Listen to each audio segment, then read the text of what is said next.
So therefore, there are 5 traits that are dangerous in generals. Those who are ready to die can be killed. Those who are intent on living can be captured. Those who are quick to anger can be shamed. Those who are over-righteous can be disgraced. And those who love people can be troubled. Does everyone understand? It's so simple, and since freedom itself is fundamental, it's time to even the score. I mean, war. Revolution's the institution this was built on. America, KKK, they did us real wrong. We want freedom, we don't know what it is. It's time to handle our biz. If he don't teach you right, he ain't gonna treat you right. The school system create victims that ain't ready to fight. My neighborhood be infected with rat roaches and drug dealers, thieves and cons, winos and thug niggas, bags and stitches, silly bitches and gold diggers. Cold niggas on the grind, it's time to mold niggas. We want power and freedom from oppression. The old find rest while teaching their life's lesson. A unified body under God in Christ. So to have faith, we giving y'all a reason to fight. Now, I be the G in this deadly game, and that's general. We command respect cause we men are principle. Me and IQAhmath was spiritually identical. Now I'ma give you the game. I advocate freedom through violent means. Niggas need to stop watching that TV screen. If y'all want the secrets to war, then read your Bible. The Lord is a man of war with no rival. Clean out your rifle, brandish your handgun, make yourself a marksman. Get some understanding, learn you a technique. Get some discipline, life's all about positioning if you're listening. But y'all don't hear that out. Your mind's clouded. Even when Thomas seen Christ, he doubted. You don't think it can happen well and could see. You rather wait till the Texas in the hood, G. Let me warn my young pupils about being over-emotional. Quick-tempered people can be lured into coming to you by anger and embarrassment. Over-righteous people can be lured into coming to you by slander and disgrace. But on the flip side, good generals are otherwise. They are not committed to death and yet do not expect to live. They act in accord with events, not quick to anger, not subject to embarrassment. Shit still don't stop. Snakes, demons, and warlocks. They hiding in the clefts of the rocks with the bolts locked. They change faces with Botox. Tamper with the motion of the clock. Run from hot, comfy, and shady spots. A speed now to make his head pop. Secure his neck with a fisherman's knot. It's warfare, mon frere. Better clip up. Hit the range, get your skills up. Niggas hit the cut when we reel up. Wait a minute and hold up. I'm trying to plant seeds and watch them grow up. Exodus 15:3. Payback for dirty deeds. Psalms 83 decrees. Who's confederate against me? Causing spiritual amnesia. I'm blazing my heaters on these 4-ton creatures. Cause niggas talk tough but really gay like Roman Caesars. Trying to be men pleasers. These words can cause seizures to all you non-believers. Okay, you gotta understand this. War is an art, a free and creative activity founded on scientific principles. It makes the very highest demands on a human personality. The conduct of war is subject to continual development. New weapons dictate ever-changing forms. Their appearance must be anticipated and their influence evaluated. They must be placed into service quickly. I'm that kind that bust that rhyme, necessary bust that 9. Shots may vary according to time. Age for attacking, man, I'm in my prime. As the world spin, I recline. Everything be done by design, overseen by elevation of the mind. Same cats that think that crime don't pay, get caught inside and have to pay crime. Water to wine, how them brothers get changed from the chosen to the blind. They religiously be reading the signs. That's why life they never find. Single file lines to pay them ties, aka cocaine lines. Sedated to truth, seeds without roof, half full on them sands of time. The devil slowly reveals his disguise. Each time the truth exposes another lie. They try to keep them sandcastles alive, but they wash away with the tide. Been nominated for the Robin Hood Award prize. Smother the rich, come back to the bricks and divide. These white boys say what's mine is mine. You get deceased trying to get a piece of this pie. Drink your 40s and fuck your lie. Ask questions to why. Nigga, to the bottom most high. Let me tell you about war. War subjects the individual to the most severe test of his spiritual and physical endurance. For this reason, character counts more in war than does intellect. Many who distinguish themselves on the battlefield remain unnoticed in peacetime.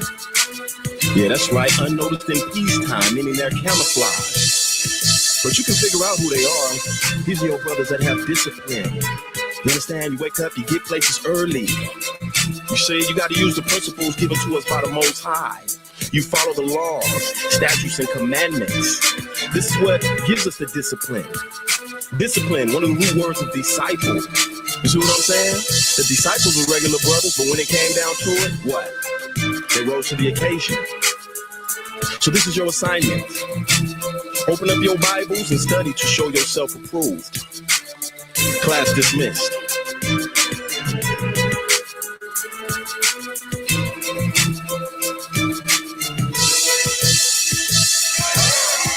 This is good. But what is best in life? The open steppe, fleet horse, falcons at your wrist, and the wind in your hair. Wrong! Conan, what is best in life? To crush your enemies, see them driven before you, and to hear the lamentation of your women. That is good. That is good.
All right, mic check 1 2 1 2. If I'm coming in clear, throw 7 in the chat. There I go, frozen again, boy. This thing be tripping, man. I don't get it. I don't understand what is going on. If I'm coming in clear, man, throw a 7 in the chat for your brother, man. Do me that solid. All right. All praises to the Most High. While you're Shad, it's another episode of DSTM. It's your brother Ahmath. I acquire first name. IQ is all the same. Appreciate y'all tapping in, letting me know that I'm coming in clear. Even with that song right there, where the scriptures give notice about, when Conan said that what was a good victory? What was it? Crush his enemies and see the fall of his enemies and hear the lamentation of the women. You know, the scriptures also tell us that too.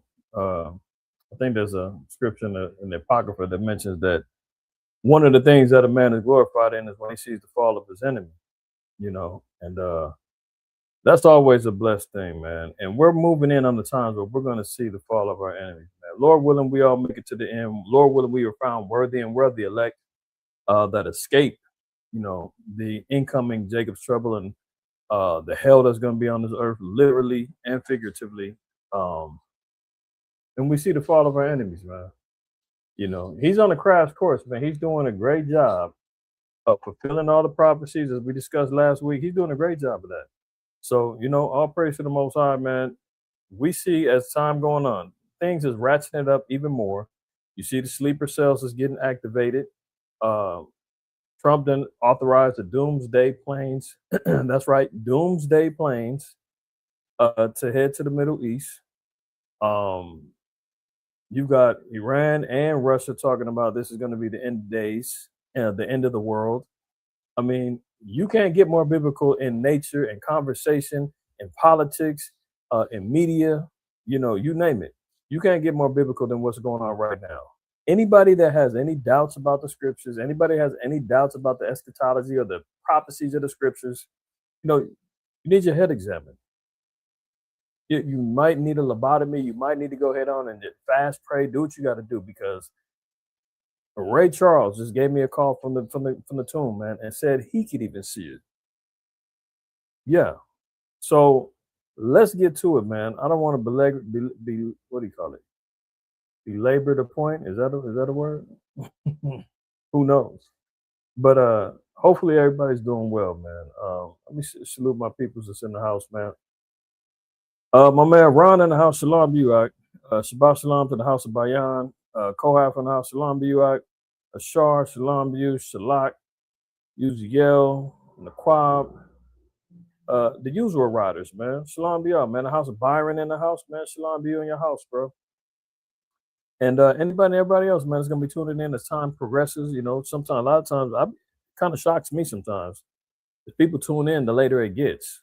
I be thinking like, you know, I'm moving too late for people sometimes. And then others just don't make it until the morning or the next day, which is fine. Shalom to you too, man. If you couldn't, you know, get that nap in, you couldn't stay up with me tonight, it's all good, man. Oscar Rob, you're all in now. Hey, shalom to my brother, right? But let's get to it, man. Let's get right to it. Y'all all been in the news. I know all of y'all been watching. I'm not, you know, telling you nothing you haven't seen, witnessed. Maybe you haven't. But for those who aren't aware, who haven't been really paying attention, we're gonna put more pieces of the puzzle together, man. As we inch closer and closer to these end times, entering closer and closer towards Jacob's trouble, towards our deliverance, towards the downfall of our enemies, before judgment of the nations, you know, before the sealing of the hopeful elect, we're inching closer and closer, right? All praise to the Most High.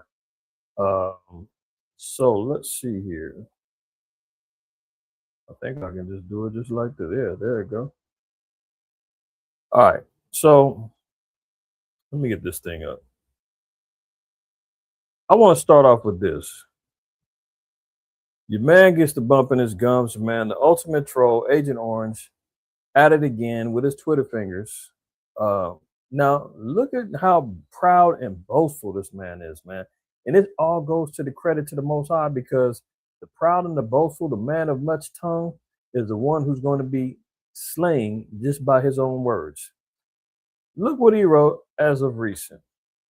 We are totally destroying the terrorist regime of Iran. Now it's a terrorist regime.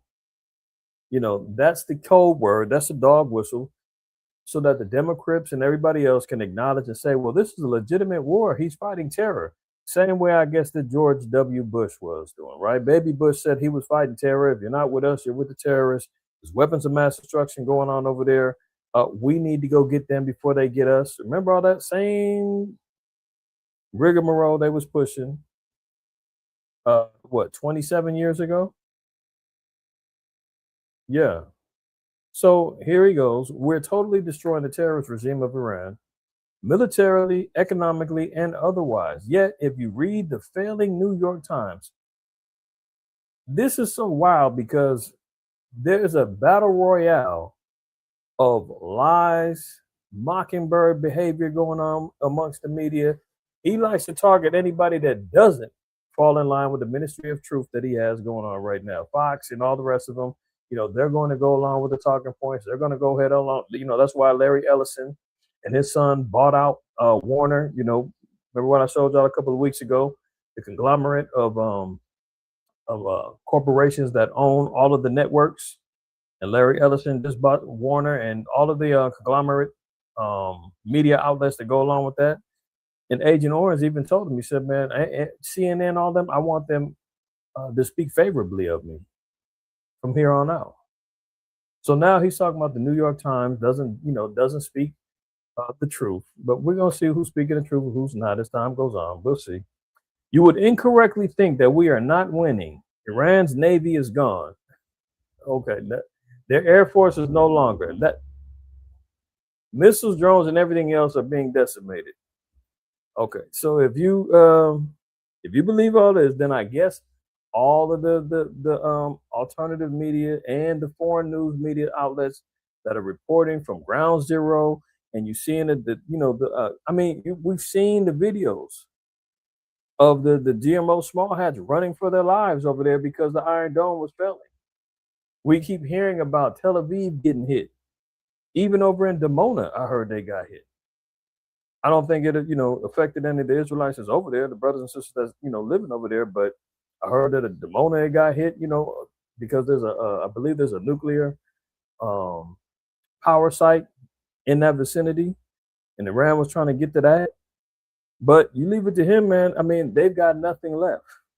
They've got sticks and stones right now. They're just throwing them at the tanks, throwing them at the drones in the air, and the swinging sticks at the warships out there.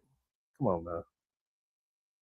He says they're all decimated and their leaders have been wiped from the face of the earth. Meanwhile, Ayatollah Khomeini, his son, just took over. I thought they were decimated. Okay, I guess that's not the truth. And their leaders have been wiped from the face of the earth. We have unparalleled firepower. Now, listen to this: unparalleled firepower, unlimited ammunition, and plenty of time. So remember when he said this is going to be a short war? He was even pumping it up like earlier this week, or it could have been the end of last week, saying, we're pretty much done. We've done everything that we needed to do. The war is over. I know some of y'all heard that. If y'all heard him say that, throw a 6 in the chat, because if we get 3 6s, you know it's the devil. You know he's lying. Let me know and throw a 6 in the chat if you heard Agent Orange say that the war is pretty much over. We've done everything that needed to be done. You know, and it's time to go ahead on and crack a brew, man. It's over with. Okay, 3 6s in the house. Okay, up there you go. Straight from the pit of hell, man. Lies from the pit of hell. Fork tongue waggling, the rattle of the damn rattlesnake louder than ever. Okay, so he said it's over with, but now he's talking about they've got plenty of time and unlimited ammunition and unparalleled firepower, which is letting you know that they intend on this being a longer war than they expected. They've been killing innocent people all over the world for 47 years. Huh? If that's not the pot calling the kettle black, he's talking about they've been killing innocent people all over the world for 47 years. America's been doing it for over 500 years. And some, if we're including the Northern Kingdom, Southern Kingdom, sometimes we get in love with just the 400 years and, considering the transatlantic slave trade and all that. But let's not forget, the Northern Kingdom was over here, and in 1492, they suffered at the hands of the Spaniards, the French, the Portuguese, the Dutch, right? So let's add another 100 years to that. Add some more time. So let's not play games. He's talking about 47 years. They've been killing innocent people. Hold on. The scriptures tell us that this cat, man,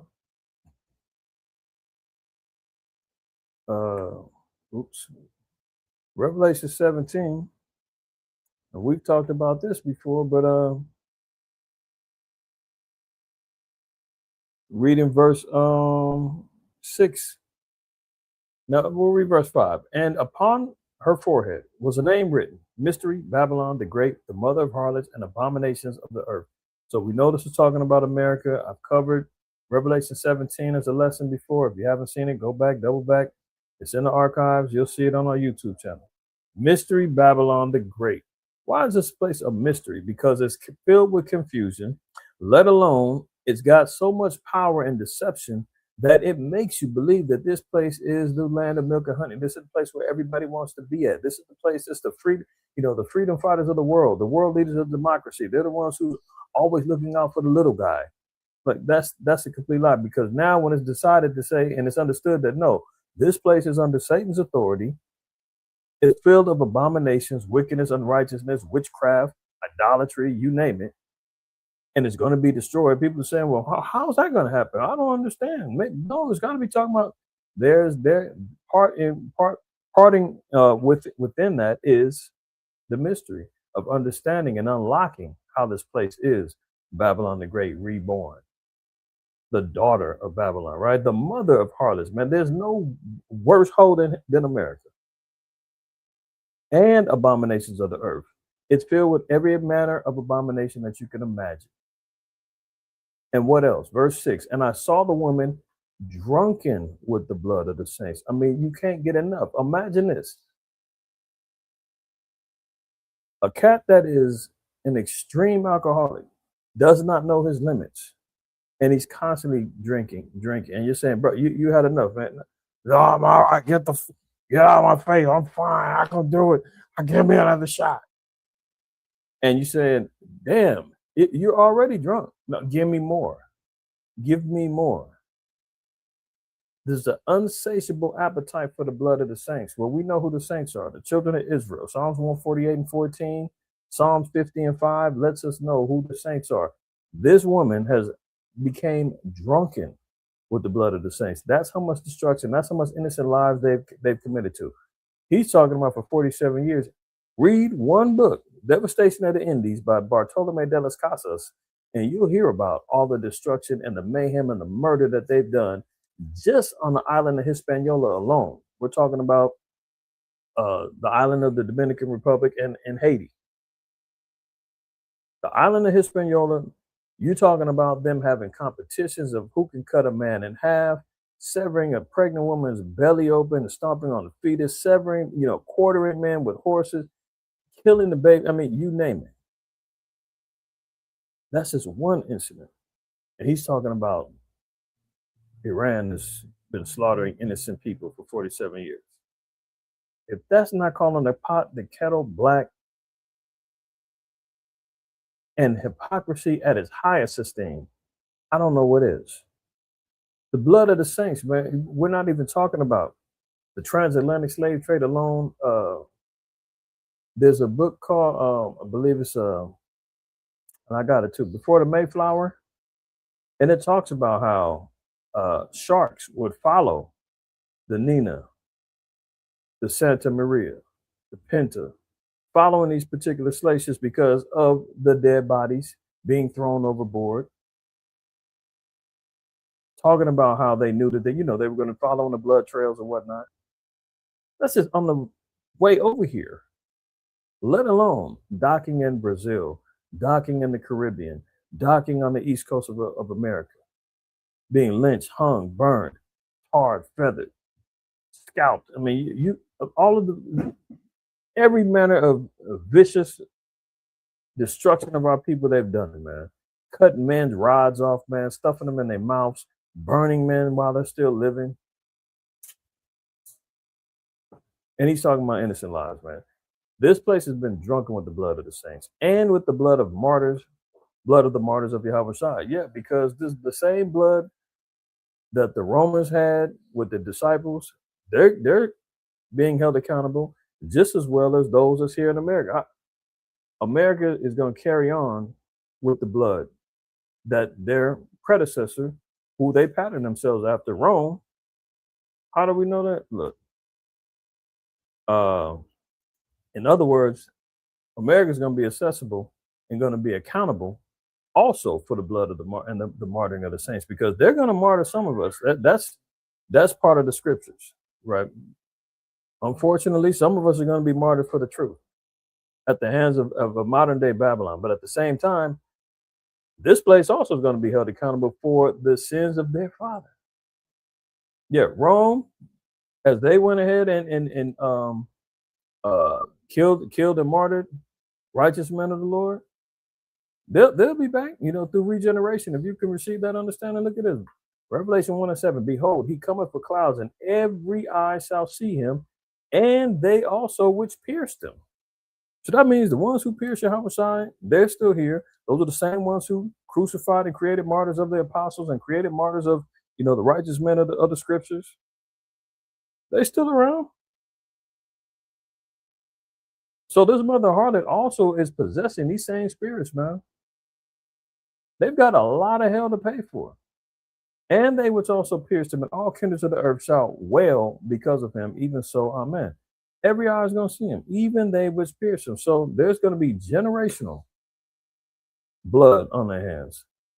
Let me read verse 6 again. And I saw the woman drunken with the blood of the saints and with the blood of the martyrs of Yahushua.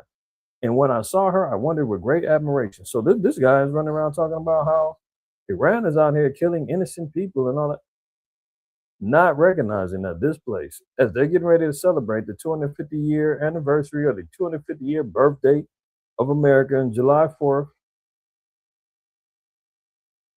this summer, he's rolling out the red carpet, man. He done spent multi-millions of dollars on this whole little parade and everything else he's getting ready to do for this foolishness, right? Now that's going to be, you add up all them out. I mean, add up all them years. And that's all blood on the hands. That's all part of the case that the Most High has built. The ultimate spiritual Fed case on America and Esau and the nations is getting built up, right? They've been killing innocent people all over the world for 47 years. And now I, as the 47th president of the United States of America, am killing them. See the proud speech, man? He says he's doing it. Like he's out there frontlining with the AR in his hand, you know, vested up in the fatigues, in the boots. Like he's got the, you know, the helmet on. He's flying the drone. He's acting like he says he's out there literally killing them, proud and boastful, glorying in the blood and the death of people. He says he's killing them, right? I guess he's got to take credit for the girls' schools. I guess he can take credit for, you know, the residential areas that innocent people have been destroyed too. But we're going to see. What a great honor it is to do so. Thank you for your attention to this matter, President Donald J. Trump, right? So look, this is the scripture, right? Hell and destruction are before Yahweh. How much more than the hearts of the children of men? So if the Most High says that hell and destruction is before him, the Most High brings those things. Amos 3 and 7 says, so evil be done in the city and the Lord hasn't done it. Everything is in the hands of the Most High. So when he says hell and destruction are before Yahweh, the Most High is going to bring the destruction. The Most High is going to bring the death and the torment to all those who oppose him, right? But notice this, it says, how much more than the hearts of the children of men? So he says, if he's in control of hell and destruction, how much more is he controlling the minds of the children of men? So Trump is out here boastfully, you know, and proudly going out there speaking from his quote unquote heart, but it's really the Most High making him say these things because it's only going to condemn him even further. It's only going to bring more hell and destruction to him and his cohorts and this place, right?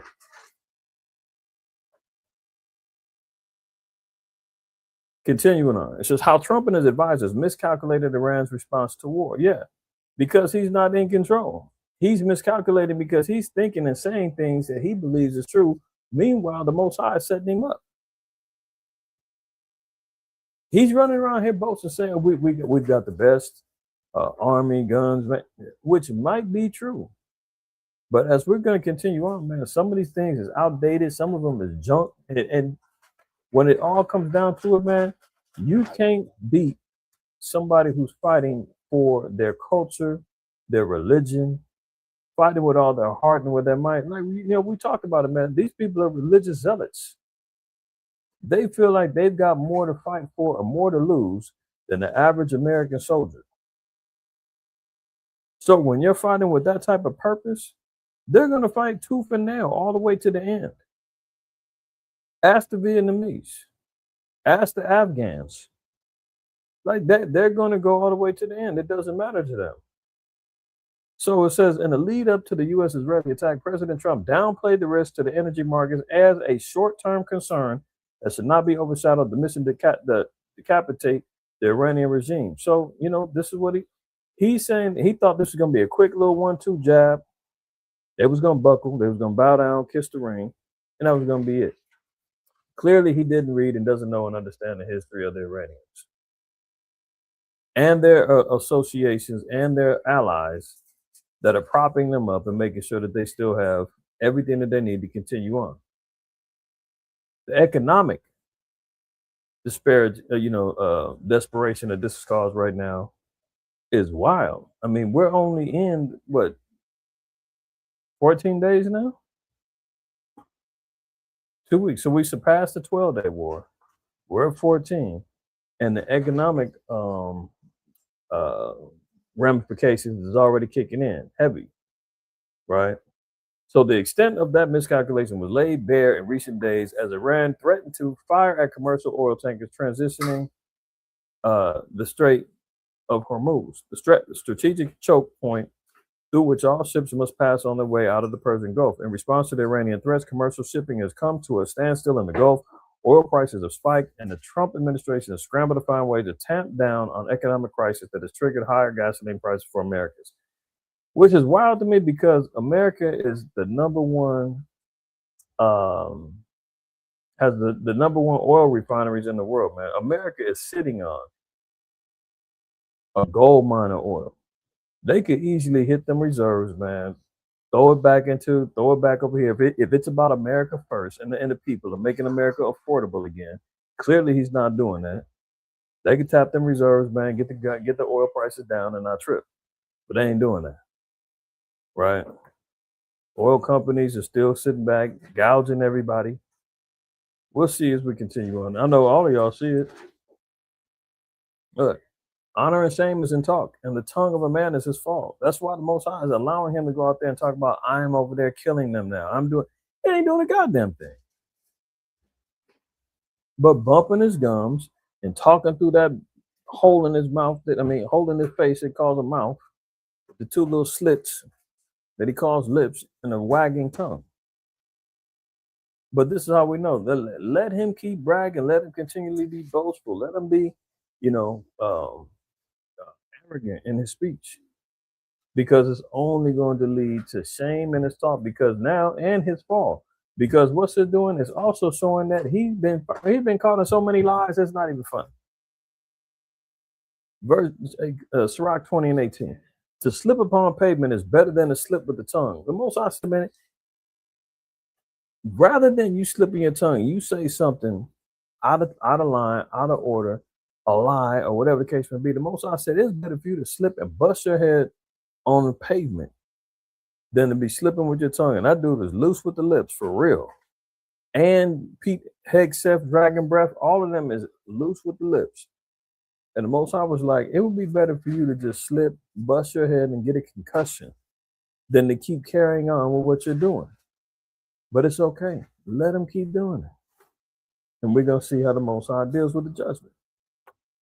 So it says, so the fall of the wicked shall come speedily. So this is what the Most High prophesied, that the fall of the wicked is going to come speedily. That's why when Yahushua even said that the time, let's get that in Matthew 24. Time is going to be cut short for the elect's sake. Most High says speedily it's going to happen. So yes, no man knows the time. No man knows the time, right? But let's read verse 12, 13, and we're going to drop down. And because iniquity shall abound, the love of many shall wax cold. So we're seeing that spirit transitioning out here into the earth. More and more, you're seeing more sin, more unrighteousness, more evil, more people turning their back on the Most High, more unbelievers of the Bible, more people condemning those who believe in the word. Heinous crimes is up. Murder, rape, you name it, it's all up right now. The love of many waxing cold, but he that endureth until the end, the same shall be saved, right? So that's what it is. The Most High said, man, we've got to endure until the end. Now, continuing on, verse 22, it says, and except those days be shortened, there should no flesh be saved. So when the Lord said that the days be short, mean time is going to move even faster. Everybody can attest now. I mean, we're already in March, damn near mid-March. Passover is going to be here in a little more than 2 weeks. 2 weeks and let's see, Saturday, Sunday, Monday, Tuesday, 2 weeks and 5 days will be a Passover already, 2026. And who knows? I'm not one to say this is going to be the last one, but you never know. You never know.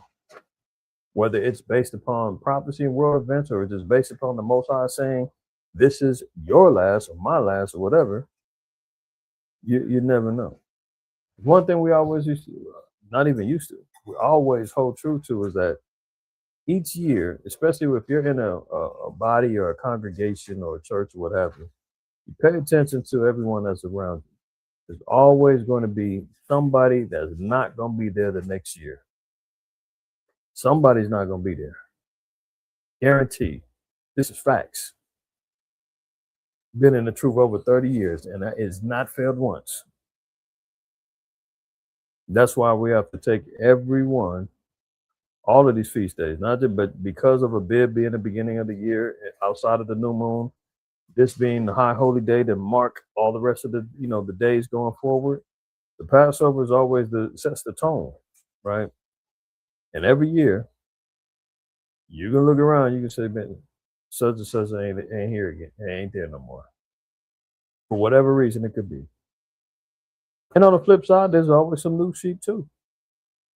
Some new seeds that pop up in the springtime in the bib, right? And that's how it is. But we don't know. And that's the dangerous part. That's the fearful part. And except those days should be shortened. There should no flesh be saved. But for the elect's sake, those days shall be shortened. So we're dealing with time frames. That's why even 2nd Ezra 9 says measure the time, right? Time is relevant. So when we go back over here to Sirach 20 and 18, and it says, so shall the wicked, so the fall of the wicked shall come speedily. That means that things gonna be moving pretty fast, especially the way that he's talking, with shame in his talking, the tongue of a man being his fault, and we're seeing what's going on with the engagement with war and whatnot. And now the other nations are starting, align themselves and get prepared. It's moving at breakneck speed.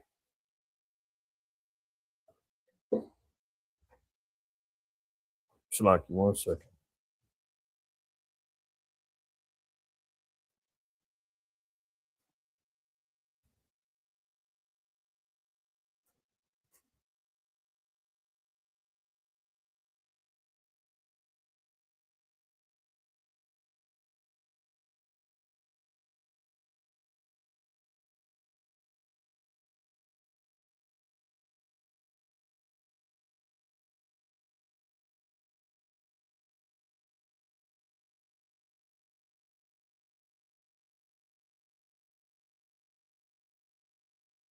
All right, Shalaki, y'all. I'm trying to see. Now my camera's back on. I mean, I'm not frozen no more. All right, no problem. Whatever. Maybe I'll just go down like this. All right. So getting back over here. Shalaki. All right. So shall the fall of the wicked come speedily, right? Let's continue. Now look at this. This is him speaking again. Trump says Iran war will end very soon, predicts lower oil prices. So far, he's a false prophet. So far, he done lied about how soon it's going to end. This is what I talked about for those who didn't see it. This was just last week. He was like, yeah, it's going to end pretty soon, Don't worry. Lower prices, oil's coming down. Everything's going to be great. Look, Trump claims Iran war is pretty much complete. But what? Hegseth, his Secretary of War, of the Department of War, he says it's only the beginning. So there's contradictions going on between the two of them. They're divided. So even when we see that, and the scriptures say that a house divided against itself can't stand, they're constantly speaking double speak. Trump saying it's pretty much complete. Hegseth is like, nah, we're just starting, sir. What are you talking? Don't go out there saying that. Oh, President Trump at a press conference at his golf club near Miami. He just got to making a post talking about how much he's killing the Iranians and doing all this other stuff. Meanwhile, tweeting from his golf club. I mean, what is going on? This is how the elite work. This is how the wicked work, man. They sit up in there in the high rises. That's why when the Most High said that he sits up in Obadiah, perched up like a little, perched up like the eagle. Let's read that in Obadiah.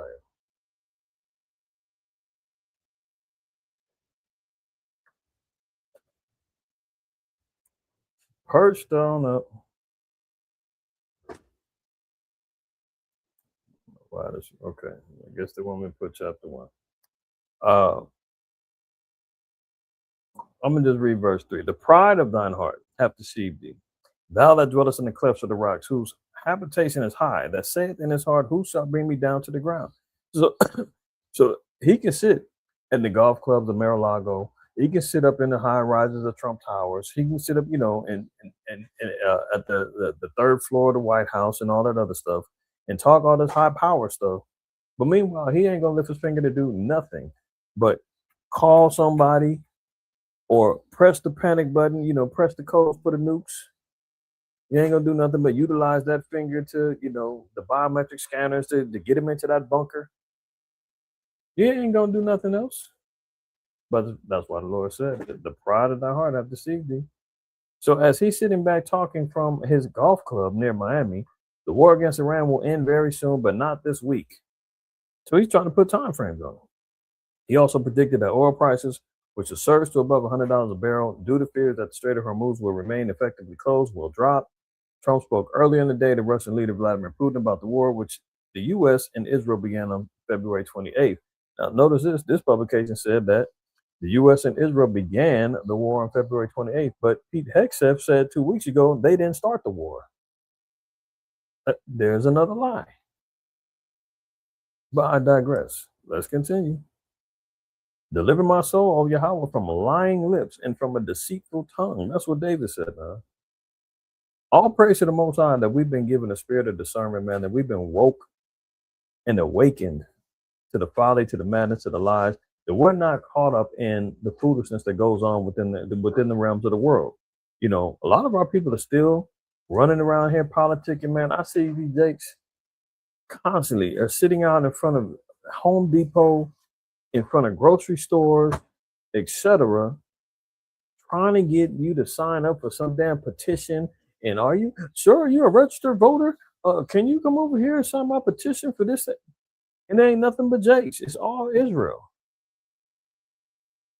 trying to make ends meet. That they, you know damn well they ain't even voting for these little city legislatures and petitions, but it's a paycheck. How do I know? Because I know a sister that used to do that. It's a little part-time gig that they was paying like commissions for the sign-ups. And she was in the truth. She didn't give a damn about the petitions and all that. She was just like, and she asked me, she's like, Elder, is it against the law for me to sign it, get out there and get people to sign these positions? I really need a job. I need it. And she did it for like a hot second and ended up quitting, I believe. But them people don't even give a damn about no damn petitions. And some of them may truly believe that this petition is actually going to help and save and do something for. I don't even ask them what's the petition for. I'm like, no, not a registered voter. No, matter of fact, you should be voting for Christ. That's what my vote is. How about you?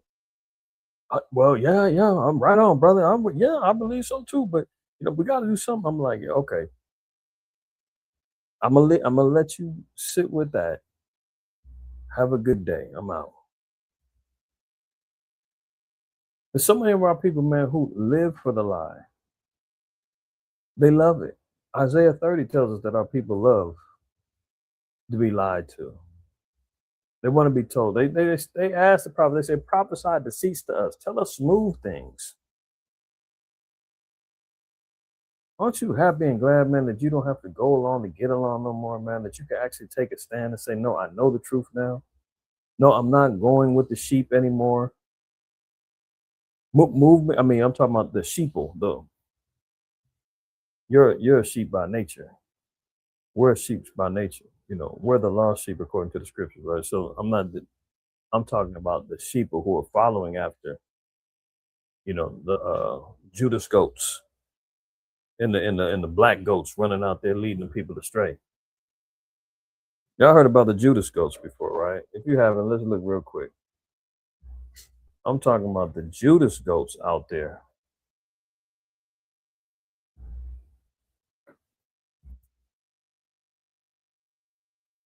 Let's look at the concept of the Judas goat.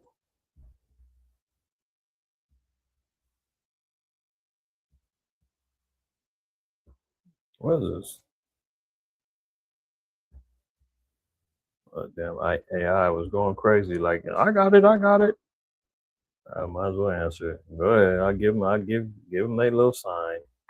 A Judas goat is a trained goat that leads sheep or cattle to a specific destination, often what? Slaughter. While its own life is spared.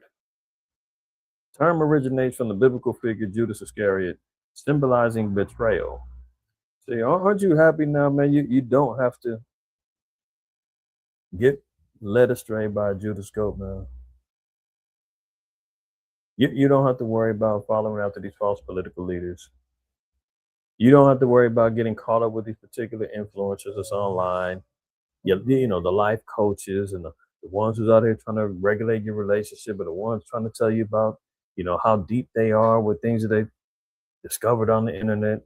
You know, I was telling brothers earlier, man, I'm noticing there's a lot of recycled videos and recycled information that's, you know, being put back out through, you know, influencers on TikTok and Instagram. And I'm like, this stuff is years old, but it's coming out. They acting like this is something new. And people are sitting there, did you see this? I'm like, yeah, I saw that like 20 years ago. Yeah, I saw that 15 years ago. I guess before the internet was, you know, doing what it's doing. But it's part of mental condition. It's part of people out here. Number one, people just trying to go viral and trying to make a name for themselves and not realizing that they're recycling information. But at the same time, it's part of this concept of the Judas goat, where you see a trained goat that leads sheep or cattle to a specific destination, often is slaughter, and their own life being spared. So there are individuals out there who are leading people astray on purpose, leading them to destruction, and then they slide out the back door with a little change in the pocket, and their own life is spared. But ultimately, dealing with Esau, man, ain't nobody gonna be spared with him.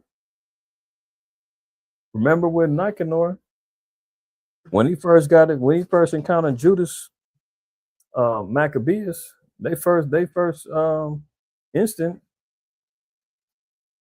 he backed down against Judas because Judas realized that he was being deceitful.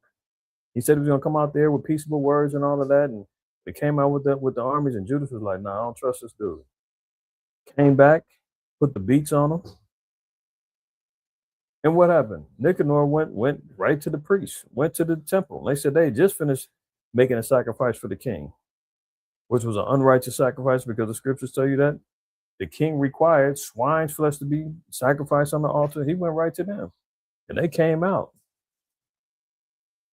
Did we do good, boss? We made the sacrifice, and how's the thing? How's the temple looking? We got it all decked out with all kind of idolatry and abomination. And Nicanor, man, clowned them and threatened them and said, man, if you don't deliver Judas in my hands, man, I'm gonna put you to death and I'm gonna destroy everything. There's no negotiating with them, man. You can't sit back and act like, oh, I'll sell them out, but not as long as my own life is spared. It doesn't work that way. Your life is gonna get destroyed too. So all praise to the Most High that we don't get caught in the web of the deceitful tongues. For the most part, you know, if we got a discerning eye, if we're moving in the spirit, if we're aligning things up with the Holy Scriptures, man, then you know we're not going to fall for a lot of the politics and things that's going on out there, man. The Mockingbird media things that go on out there, you don't get deceived. All right. U.S. intel warns Iran regime is not in danger of collapse even after top leaders wiped out in strikes. So you heard Agent Orange running out there saying, you've seen in this tweet, everything's destroyed, all the leaders are destroyed, they're pretty much begging, it's over with. Now they've got U.S. intel, their own intelligence is saying that they're not in danger of collapse. Them people finna fight to the death until there's no one left. What are you talking about? Don't run out there and say that it's over with.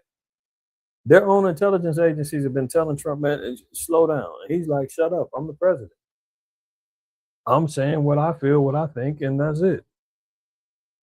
See, that's what the MAGA hats used to like. They thought he was rebellious. He could, say and do what he wants. He was anti-establishment. Meanwhile, he is the establishment. U.S. intelligence agencies believe Iran's government remains firmly in control despite nearly 2 weeks of sustained military strikes that killed senior leaders and commanders, according to officials. Sources familiar with the reports told Reuters on Thursday that the clerical regime remains cohesive and in authority across the country, even after the killing of Supreme Leader Ayatollah Ali Khamenei in the opening hours of the conflict on February 28th. So they're not going anywhere. Despite what he's running around here lying, saying, despite saying it'll be over very quickly, despite him saying we wiped out everything, the intelligence agencies, which includes insiders like the CIA, Mossad, and all of them, is sharing information. They're saying they're holding it together pretty solid. Right? Yeah, they took some blows, man, but they throwing some shots back. Yet the leadership is still going strong. Don't get it twisted.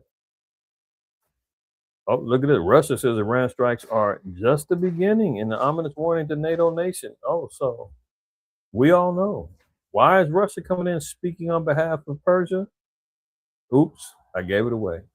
Why are they speaking on behalf of Iran? Is because of them being in alignment via Persia in Ezekiel 38. It was only a matter of time before Russia jumped in. Remember last week, Putin and them said, man, hey, look, you untied my hands. You untied our hands now. Now we've got every reason to be involved. Moscow directly linked Iran missile strikes on British troops in the Middle East to Ukraine's use of UK supplied Storm Shadow missiles. So who is already down there? The UK. British troops. So add it up. Britain being a NATO nation, they're already under attack. They hit Cyprus, a week ago. So it's almost like a foregone conclusion if you're talking about World War III. And I've seen, man, that same cat, I don't know who he is, man, on that on Facebook talking about you black Israelites don't know nothing, and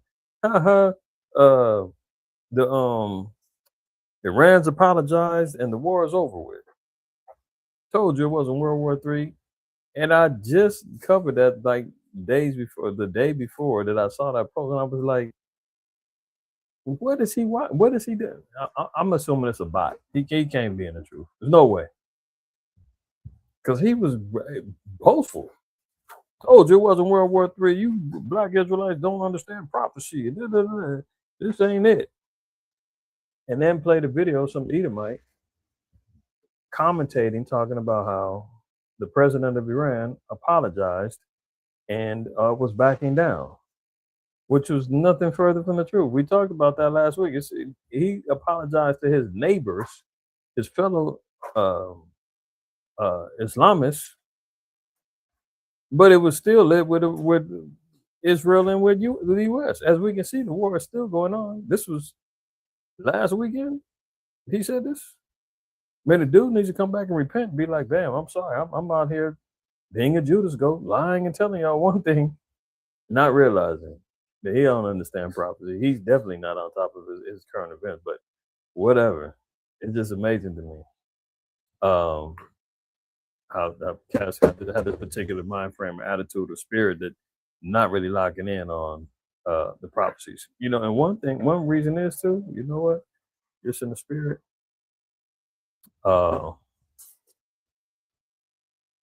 It's in Sirach.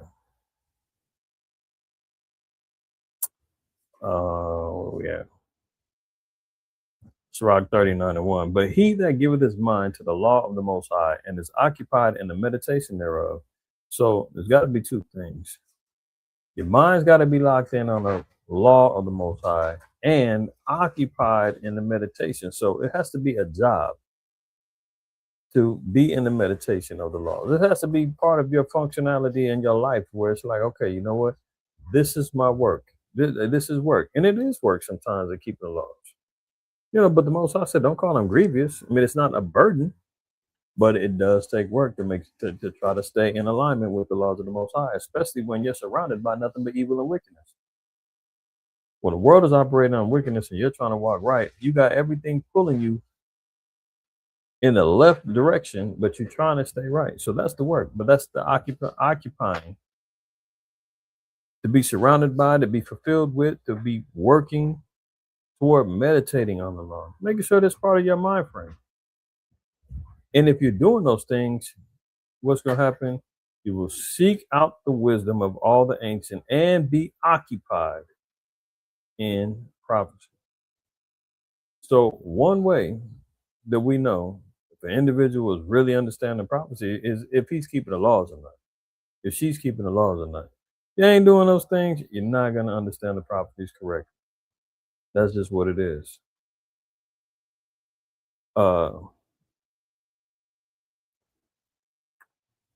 Thus saith the Lord, right? No, I want Psalm 111.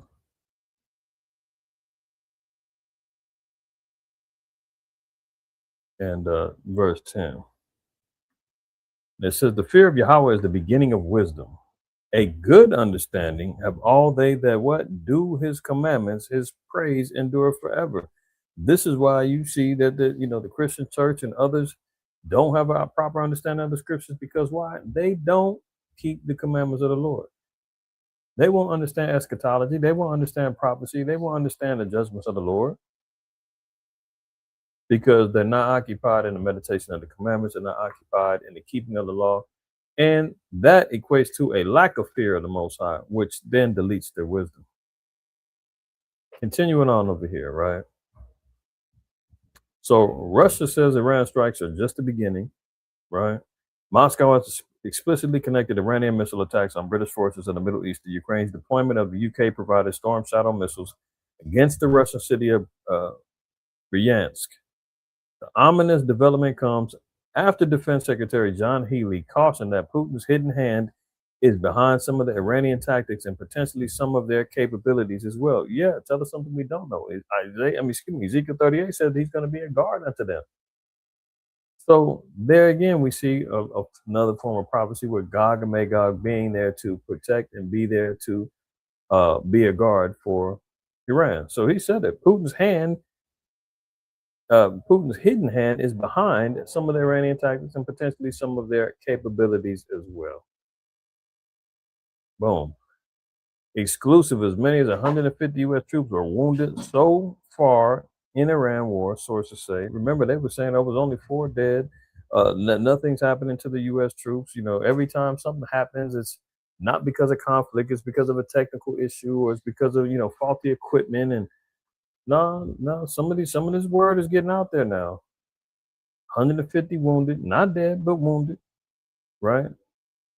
So, eventually all it takes a little bit of time, man, before the truth really starts coming out. They can only cover up and, redact as much as they can. We know now that this is a tactic that the Trump regime is using as far as redacting and withholding information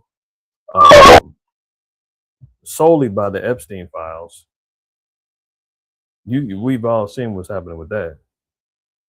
His name, they said, is in there 1 million times. Redacted thousands of times, covering up, delaying the process of exposing it and letting it out. I mean, the list goes on and on. So it's only a matter of time before the truth comes out, man. Here we go. Thought I was lying about that headline? Trump deploys, quote, Doomsday nuclear command planes to the Middle East as World War III fears surge. Doomsday nuclear command planes. I mean, what are we talking about here?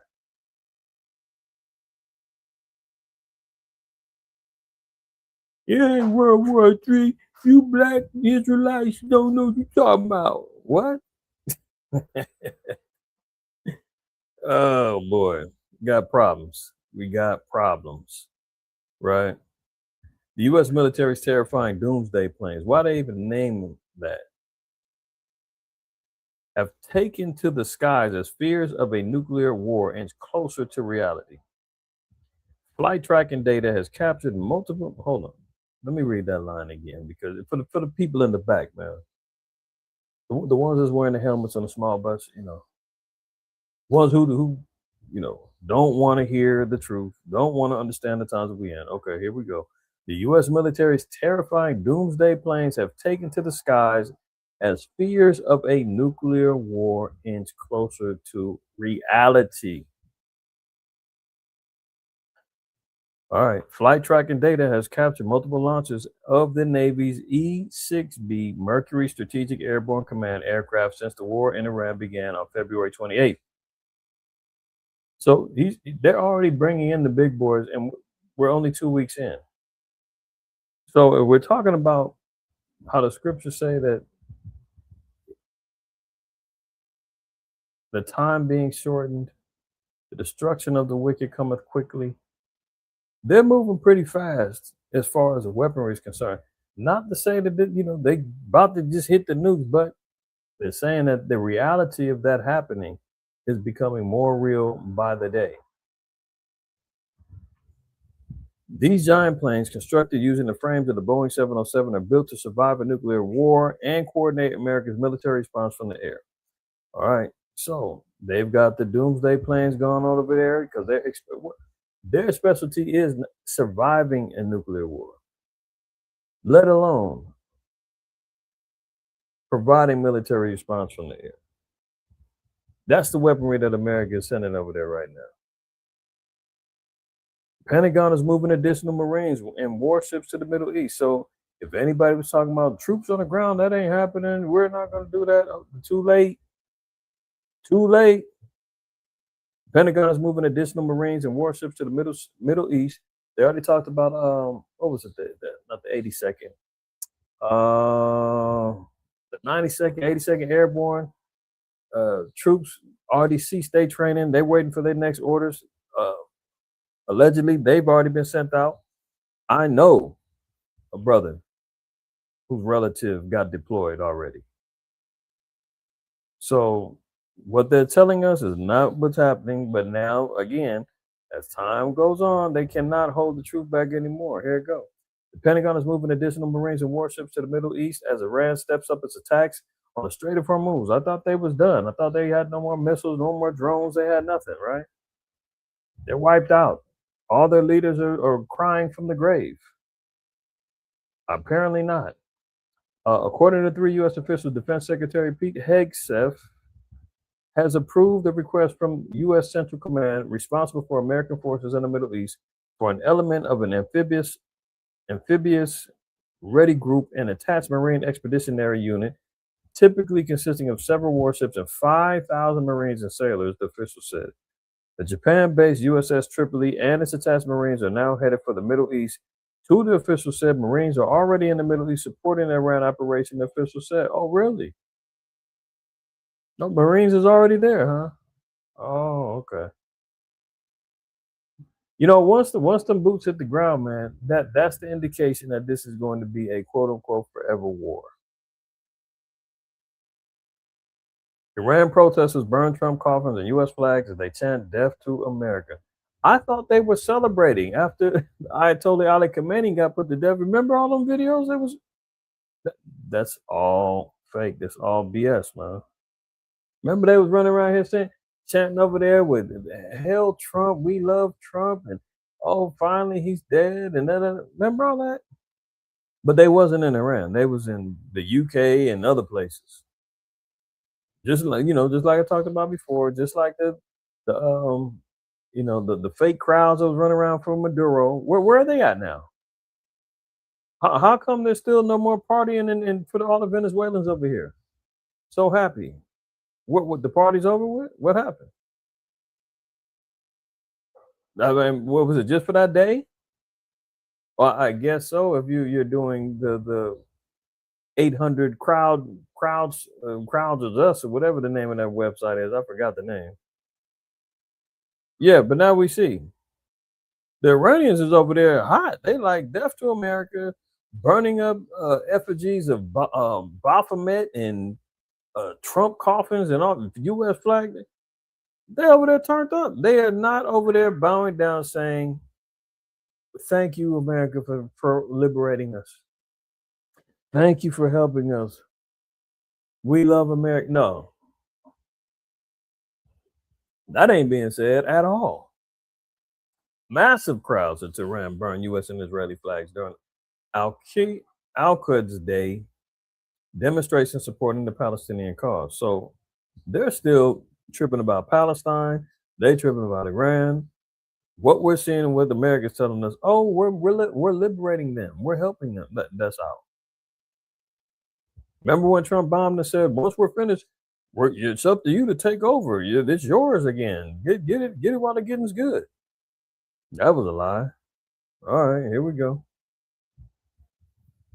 Before we found Skyscanner, searching for travel deals got a little crazy. I'm comparing travel sites on the phone tree. All right, welcome back in here to Live Now from Fox. I'm Andy Mack. As it changes minute by minute, hour by hour, we do want to provide a new update on an incident that happened in the Middle East of a U.S. plane that was downed. This from Central Command. They're clarifying exactly what was happening here today. Is U.S. Central Command aware of the loss of a U.S. KC-135 refueling aircraft, incident occurred in friendly airspace during Operation Epic Fury. Rescue efforts are ongoing. 2 aircraft were involved in the incident. One of the aircraft went down in western Iraq. The second landed safely. This was not due to hostile fire or friendly fire. So, you know, they're always quick to say, which it may be true, but at the same time, you know, when America can dictate the narrative, remember the first 4 soldiers that got put to death. Oh, it was friendly fire. You know, nobody's touching us. The planes go down.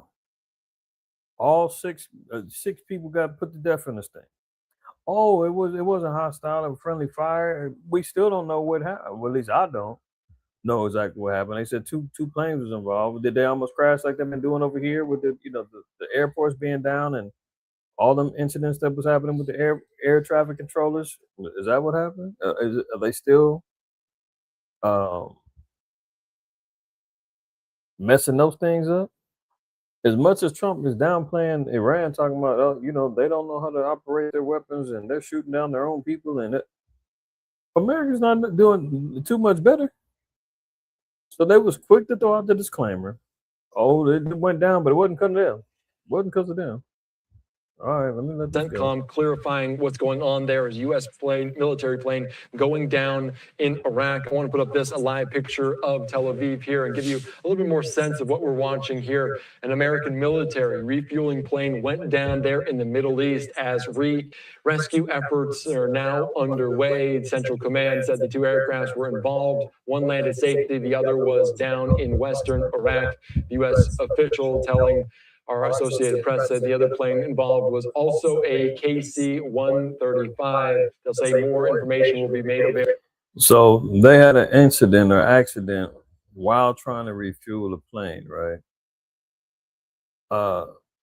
6 of the people got smoked. But again, if America is talking about how incompetent the Iranians are and what they're doing, I can't tell. Because it sounds like there's been more deaths at the hands of friendly fire and mid-air accidents from their own doing than it has been on the Iranian side. I haven't heard nothing about them accidentally bombing themselves or hitting themselves or crashing into. But if you leave it to the narrative, they're incompetent. They don't know what they're doing. You know, Trump's gonna say this later. Let me get to that. Let me see. Look at this. U.S. sailors are injured in a fire aboard aircraft carrier supporting the Iran war. You know, there was some videos of people going online saying that this was because of the Iranians that hit up the USS Ford and caused it to retreat. I try to look, you know, I was looking for information that would support that. So far, I didn't find anything, right? But what they're saying is that this was a fire that happened on the USS Ford. 2 people got injured, but it's still, the ship is still functional. Everything's great, right? Now look at this. 2 U.S. sailors were treated for non-life-threatening injuries after fire broke out Thursday on board the aircraft carrier USS Gerald R. Ford, a centerpiece of Trump's administration's war against Iran, officials said. The Navy acknowledged the incident in a statement, saying the fire occurred and was contained in the ship's main laundry facility and was not a result of combat. You know, they always are quick to acknowledge that. Sure, things happen, but it seems like there's some more technical issues and more folly jumping off with the equipment of America than there is with the Iranians, which is funny to me.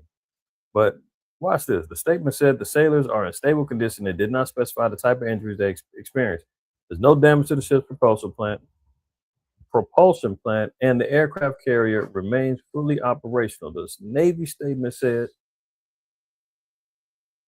the ship is in the Red Sea. Thursday's fire is the carrier's second major setback while at sea. What was the first one? Did y'all hear about that? Oh, you did? Okay. Well, let's see. During what has become a high-intensity extended deployment, the Ford also has experienced repeated plumbing issues. Yeah. So they've been stuck on this boat since damn near June. And did y'all see that? Well, some of y'all may have seen it, or at least you heard about the poop cruise. Remember that I forgot what the destination was where it originated from. But that Carnival Cruise Line, where the whole sewer system got jacked up and people were stranded out there, and they had no toilets, and people was pooping all in the all in the on the ship, vomiting all over the place. I mean, it was wild. Netflix, I believe, did a whole little special on it. They've got the same thing going on this USS Ford. Look at it. The damn laundry room catching on fire, toilets ain't flushing, and they're talking about they've got the standard, the highest, highest quality of, weaponry and technology, and old ass damn boats going out there, man. Anyway, look, in February, the Navy acknowledged in a statement that the ship's vacuum collection, holding, and transfer system, vacuum collection, what is that? Holding and transfer system, which supports approximately 650 toilets on board, was experiencing maintenance issues that would be addressed once it returns home to Norfolk. But right now, they're stuck out there in war. How long before they get to Virginia? With backed up toilet, a bad toilet issue, and all of that plumbing. Man, have you seen some of the pictures, man? They look like worse than porta potties. And it's the second thing that they're gonna have with this damn ship. But I digress. Hold on, that ain't looking right. Let's darken that up. Let's get that right. How about that? Okay. Now it says what? The wicked in his pride that persecute the poor, let them be taken in the devices that they have imagined. So yeah, we're seeing them getting embarrassed by their own incompetency with their own technologies, man. From the ships to the planes to the quote unquote friendly fires. The Most High is glorious, man. He said they're gonna be taken with their own devices. Why? Because you got their head, the head of the snake out there woofing and prideful and boastful and talking big stuff. Meanwhile, there's an embarrassment going on behalf of the American troops and their equipment. Now look at this. Kremlin says it seems the end of the world is upon us because we have never lived through something worse. Oh, so Russia is speaking about end times. They're saying they've never lived through anything worse. Well, guess what? The Most High said that already. Daniel 12:1. And at that time shall Michael stand up, the great prince, which standeth for the children of thy people. And there shall be a time of trouble, such as never was since there was a nation, even to that same time. And at that time, thy people shall be delivered, every one that shall be found written in the book. Who's this? Thy people shall be delivered. I don't know where the Gentiles fits into that. I don't know where the heathen fit into that. But so this is a whole nother thing. But at that time, thy people shall be delivered, everyone that shall be found written in the book. Okay? And that's what it is. But remember, the Russian official said, this has got to be the end time. We ain't never lived through nothing like this before. That's coming from the mouth of the scriptures. The Kremlin, The Kremlin has warned that the end of the world is upon us. Vladimir Putin's spokesperson, Dmitry Peskov, hit out at a breakdown in international law.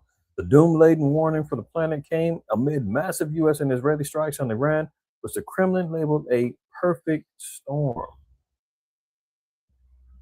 Now, I don't need to add on to that. I don't need to add any extras to it. It is what it is.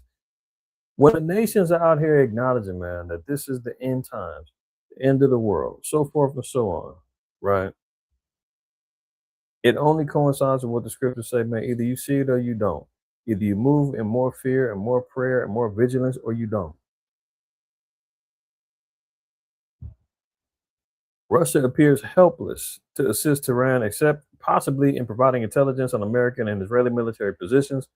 Putin's mouthpiece said there have been worse things in human history, but we weren't alive then. So it seems to us that the end of the world is upon us. That's coming from the Russia in his own mouthpiece saying this is what it seems like to them. Like, this is it. This is Armageddon. This is the Valley of Jehoshaphat. This is final judgment. This is the end of the world. This is the end of the age. This is World War III. This is what they're saying. Now, if the world powers and global leaders are on it like that, man, where is your mind at? Come on. And I get it too, man. The scriptures say, man, woe to you that desire the day of the Lord. For what ends it going to be for you? None of us are assured anything. But we have to still move in the spirit. We still have to move in the vigilance. And we still have to give all praise, honor, and glory to the Most High for his word being true and for his promises of deliverance for our people. Nobody said it was going to be easy. Nobody said it's going to be, it's going to, be peaches and cream. And we're just going to get it through a flip of the switch or some pre-tribulation rapture. That the chariot's going to come and scoop you up and you're going to miss the whole show. Or watch it from, from the heavens and the firmament and looking down, and when everything's cleaned up and the streets are paved with gold, you get placed back down there and everything's great. No. That ain't what the scripture says is going to happen. So let's continue. Now look at this. Here's another lie. Did the United States bomb a girls' elementary school in southern Iran on the first day of the war and kill 175 people? In my opinion, based on what I've seen, that was done by Iran. Is that true, Mr. Hickson? It was Iran who did it? I mean, these guys can't tell the truth to save their life. Remember when inflation was going down, gas prices was up, everything was all bad in America under Slow Biden. And they asked Slow Biden, they said, President Biden, gas is up, inflation, blah, blah, blah. And Slow Biden turned around and said, it's not my fault. Putin's to blame. It's Putin's fault. And got on the plane. They have no problem not taking accountability and just saying, he just said, no, in my opinion, it was Iran. Iran did that. Iran bombed their own schools. What? Since he said this, all kind of information, documents in America, Intel has already came out and said, no, it was us. It was us. Yeah, we did that. But it was already understood from the beginning. But he knew that. But he said, hey, man, I've been lying all this time. I might as well keep going.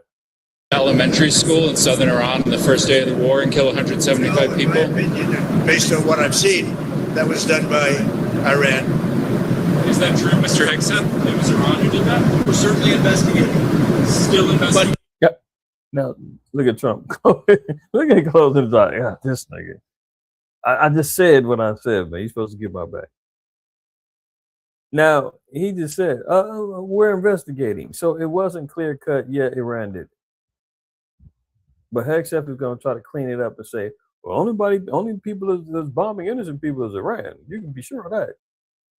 The only side that targets civilians is Iran. We think it was done by Iran. Because they're very inaccurate, as you know, with their munitions. They have no accuracy whatsoever. Hold it. But didn't 4 Americans get put to death through friendly fire? Oh, okay. It was done by Iran. It was done by Iran. That's Did the United... Okay. Video shows U.S. Tomahawk missile strike next to the girls' school in Iran. And then America came out and lied and said, oh, it was us, but we were operating off of old intel. The old intel said that there was an Iranian base there, and we assumed that it was still there, and it wound up being a girls' school. Remember when Slow Biden and them bombed and put to death like 20-something Afghanistan men, women, and children with quote-unquote bad intel? And they just came out and apologized. It was like, oops, sorry about that. But didn't want to come clean with it before. They're constantly doing that, and then they double back and act like it was an accident.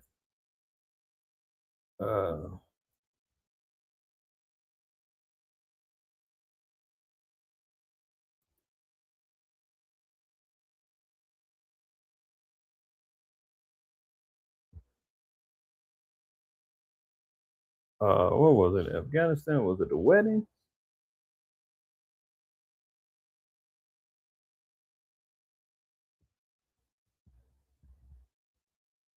Well, here's one. That was under Obama.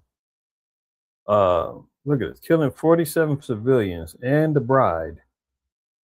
But there was one where Slow Biden did it. And they gave him some money.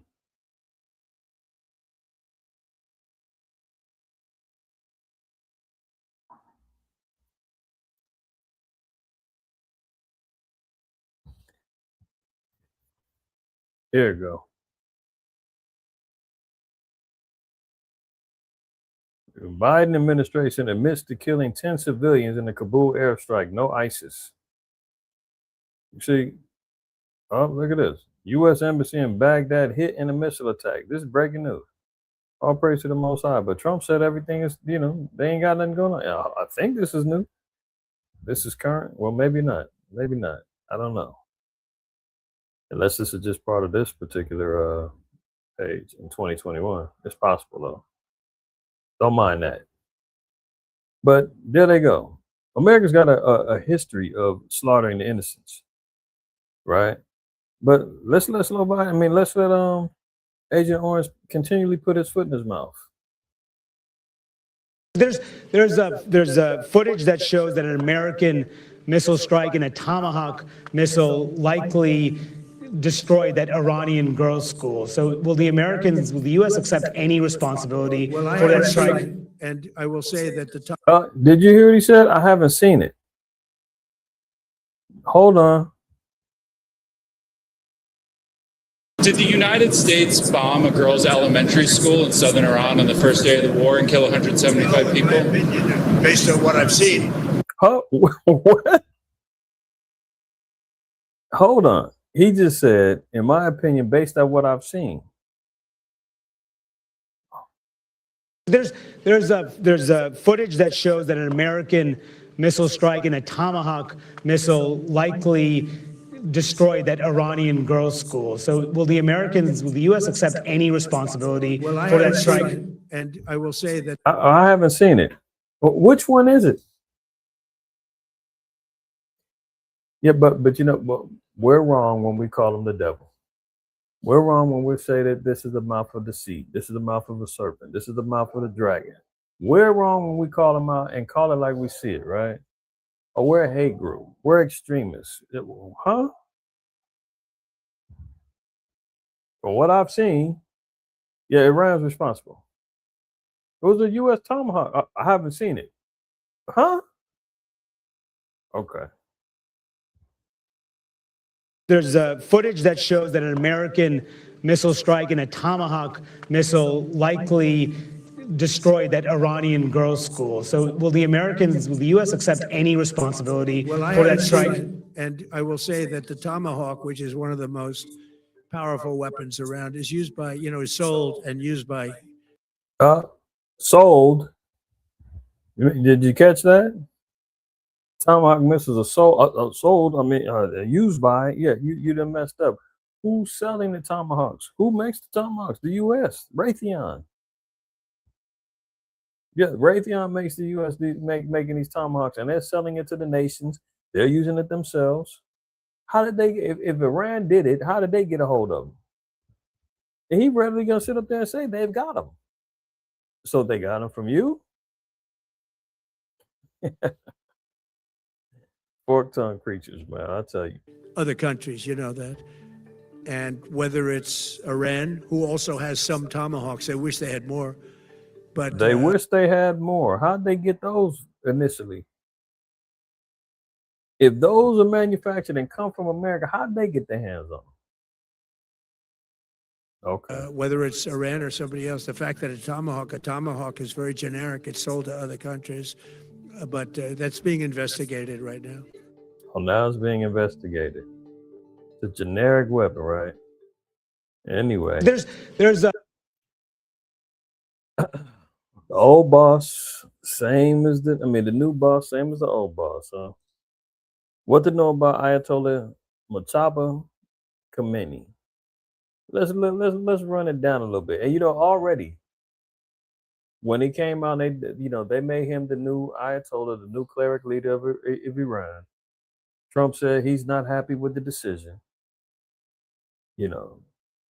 But you see the headline. He's worse than his father.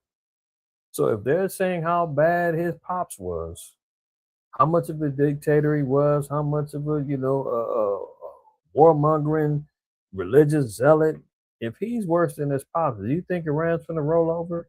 You think he's just gonna come in and negotiate and say, you know what, I'm not like my father. I want out the war. I want to make peace. I love democracy. Hell, Satan. What? They not finna do that. Mujtaba Khomeini, 56, was named Iran's third supreme leader on March 8, 2026, 10 days after the U.S. Israeli strikes killed his father. So imagine you killed his pops. You think he's just going to go ahead and lie down? You don't think he wants some get back? That's scripture. The scripture say, man, that if a man has a son, man, he leave one behind like unto himself. And that's the fear of the enemy, because they fear that his seed is going to take vengeance on him. That's in the Apocrypha. I can't remember. I got to think about that one off the top of my head. So that's one of the griefs of the enemy, is that he comes back to vengeance. Yeah, you know what? Let's read that.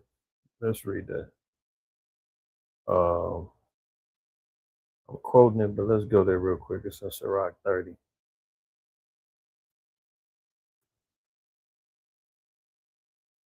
You see this? Sirach 30, we're going to read 3 down. It says, he that teacheth his son grieveth the enemy, and before his friends he shall rejoice of him. So you don't think that he came up, now he's a religious cleric, he's a new Ayatollah. He was raised a Muslim just like his pops. He's worse than his pops, right? But it says he grieves his enemy. That's why Trump was like, I'm not happy with the decision. I was hoping we could have a regime change, man, and we could have put somebody in there of our own. We could have put our own little Judas goat up in there. That didn't happen. Verse 4, though his father died, yet he is as though he were not dead, for he had left one behind him that is like himself. While he lived, he saw and rejoiced in him, and when he died, he was not sorrowful.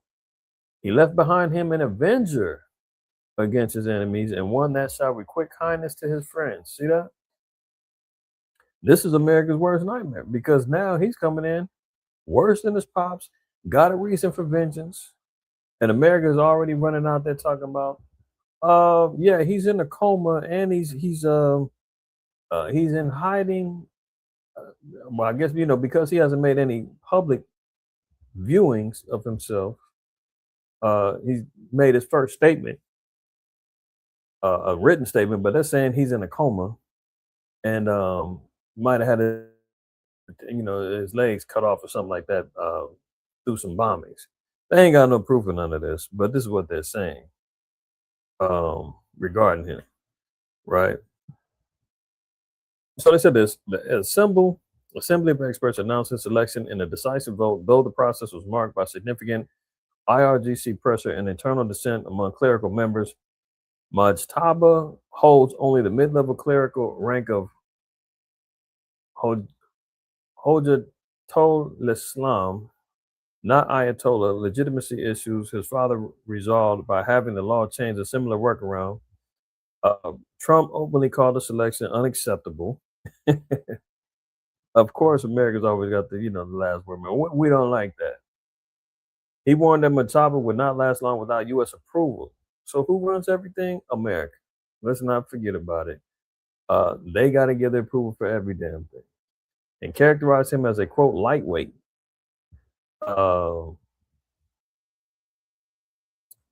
What else? Let's look down here. It says analysts expect Mujtaba to be more hardline than his father, more reliant on the IRGC, and unlikely to pursue meaningful compromise with the West in the near term. So he ain't trying to bow down. He's not trying to negotiate. This is what the analysts is all saying. Trump's not liking it. Trump's already dissing him. You done killed his father. Now you saying he's not gonna last long. He's a lightweight. He's a nobody, and he's not taking that position without the U.S.'s approval, giving him every bit of reason to go all out.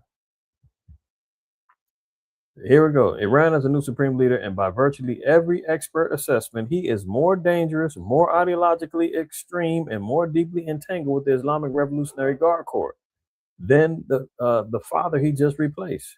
So he's even more hardcore. New boss, worse than the old boss. In other words, Mujtaba Khomeini, named the position in the early hours of March 8th, 2026, takes power at the most chaotic and vulnerable moment in the Islamic Republic's 47-year history. And that context matters enormously for what comes next. Attacks on ships in the Strait of Hormuz escalate as Iran launches intense strikes. Yeah, so they've had major issues with that Strait of Hormuz, man. All of the oil that needs to get out, get into the Middle East countries, Saudi Arabia and all them. We talked about that last week, man. They're not getting their energy, their power. The reason for famine could kick in because 90+% of the Middle East, Saudi Arabia, and such countries rely on imports for all of their sustenance. That's getting shut down. Oil tankers getting destroyed. Energy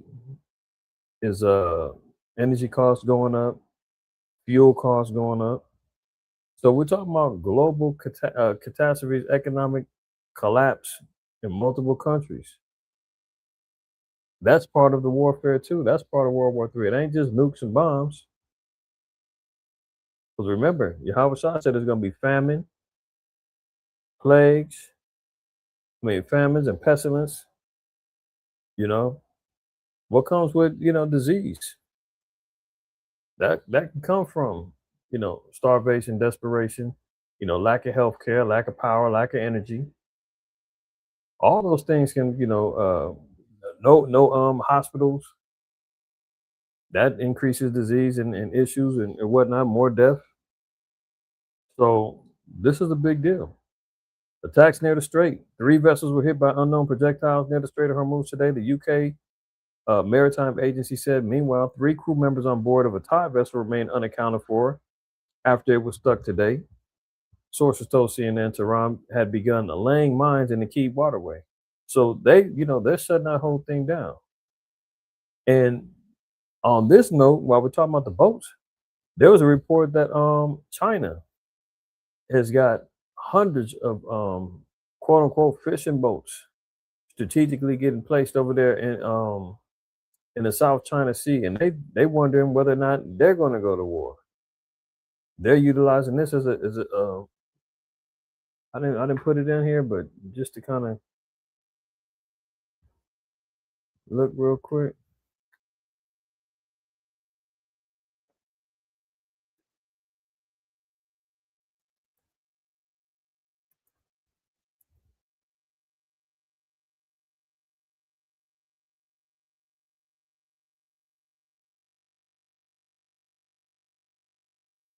See, look at this. Thousands of Chinese boats, massive sea, raising questions. And look at down here. Hold on. I just want to see at the bottom of the article. It says some experts said the only plausible explanation was that China was testing its ability to marshal a large number of fishing vessels that could potentially be deployed in a military operation, such as a blockade or an invasion of Taiwan or a crisis with Japan. I've never seen a massing of Chinese fishing boats in these numbers anywhere outside of the port ever, Gregory Poling, director of the Asia Maritime Transparency Initiative at the Washington-based Center for Strategic and International Studies, said at the December 25th event. Notice there it says the maneuvers were a demonstration with military lenses. So this is just a side note. China is getting caught up in military exercises, operating and moving their fishing boats, and the fishing boats are essentially damn near equivalent to their military boats, and they're moving them en masse over there. They got Taiwan over there tripping. Japan's over there like, oh snap, was about to go down. Remember 2027, according to Xi Jinping, he said, man, if Taiwan don't roll over and become part of China again, we're taking it back by force and shutting them down. So we got a year before they say that might go down. And who knows where we'll be at with this Middle East situation. This is why when you hear about the kings of the East going to war, this is all lining up perfectly.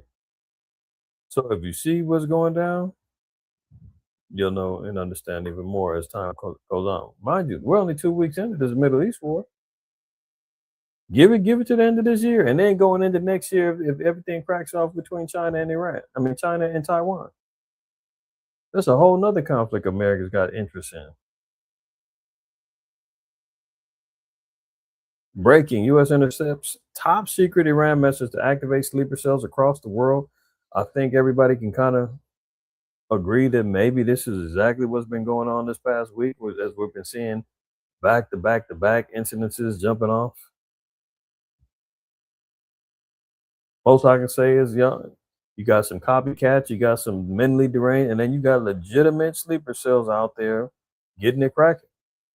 You had the one cat from the Sudan that shot up the bar down there in Austin, Texas last week.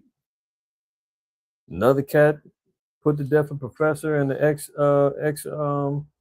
Army soldier at Old Dominion University.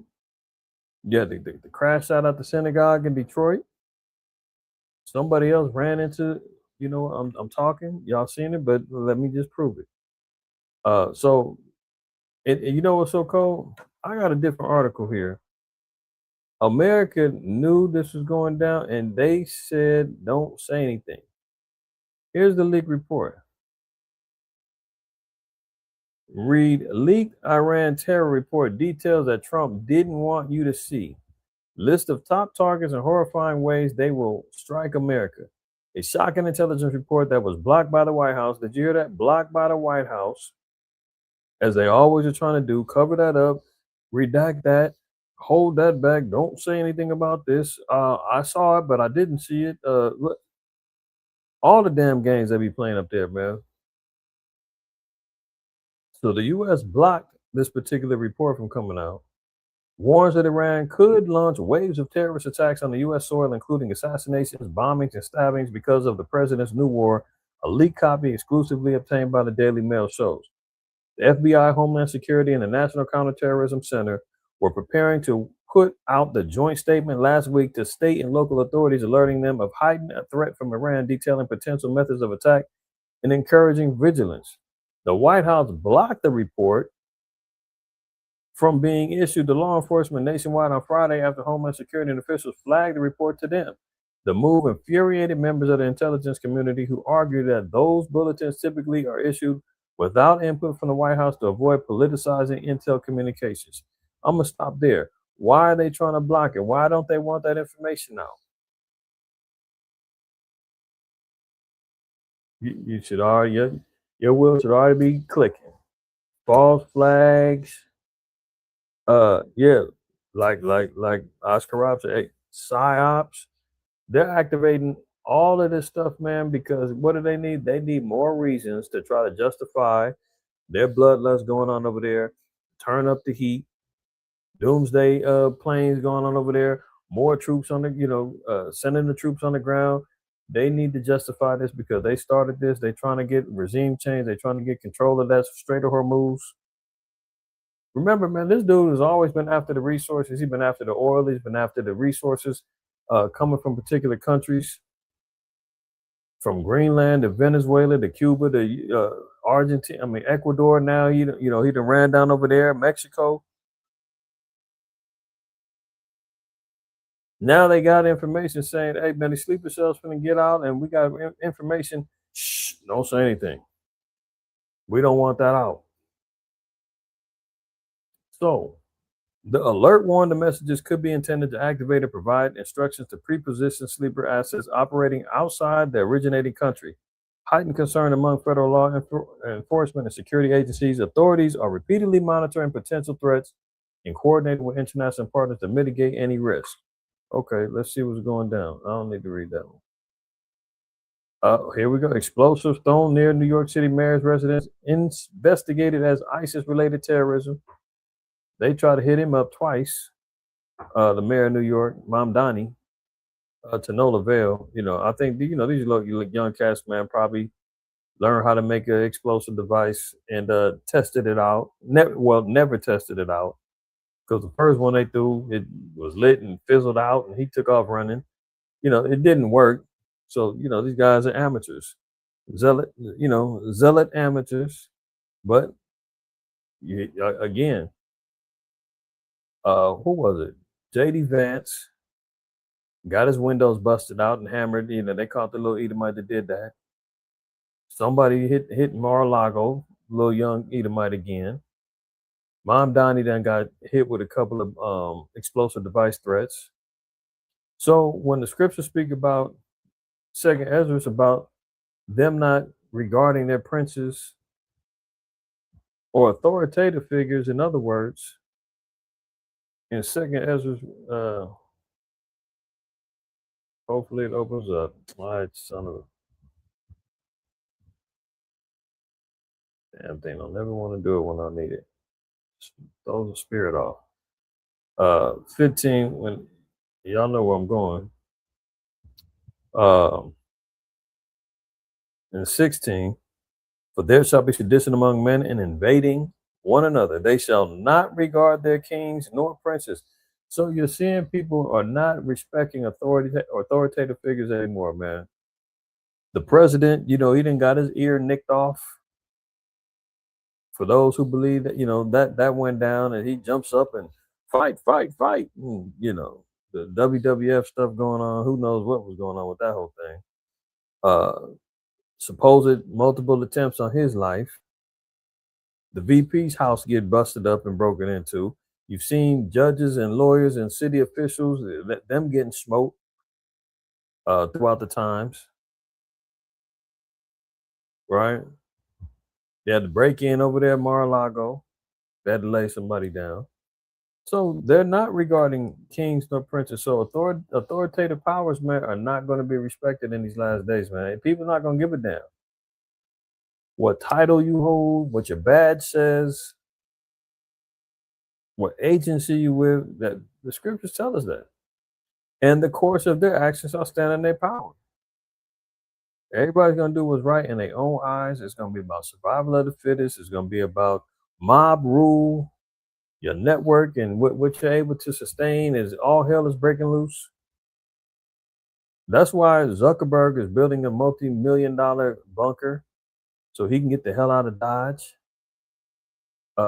Bunker building and all of that is on the rise right now. I seen an article, some cat out of I think out of Texas, man. He said business is booming right now.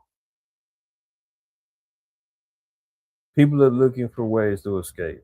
As the scriptures say, what is it, Revelation I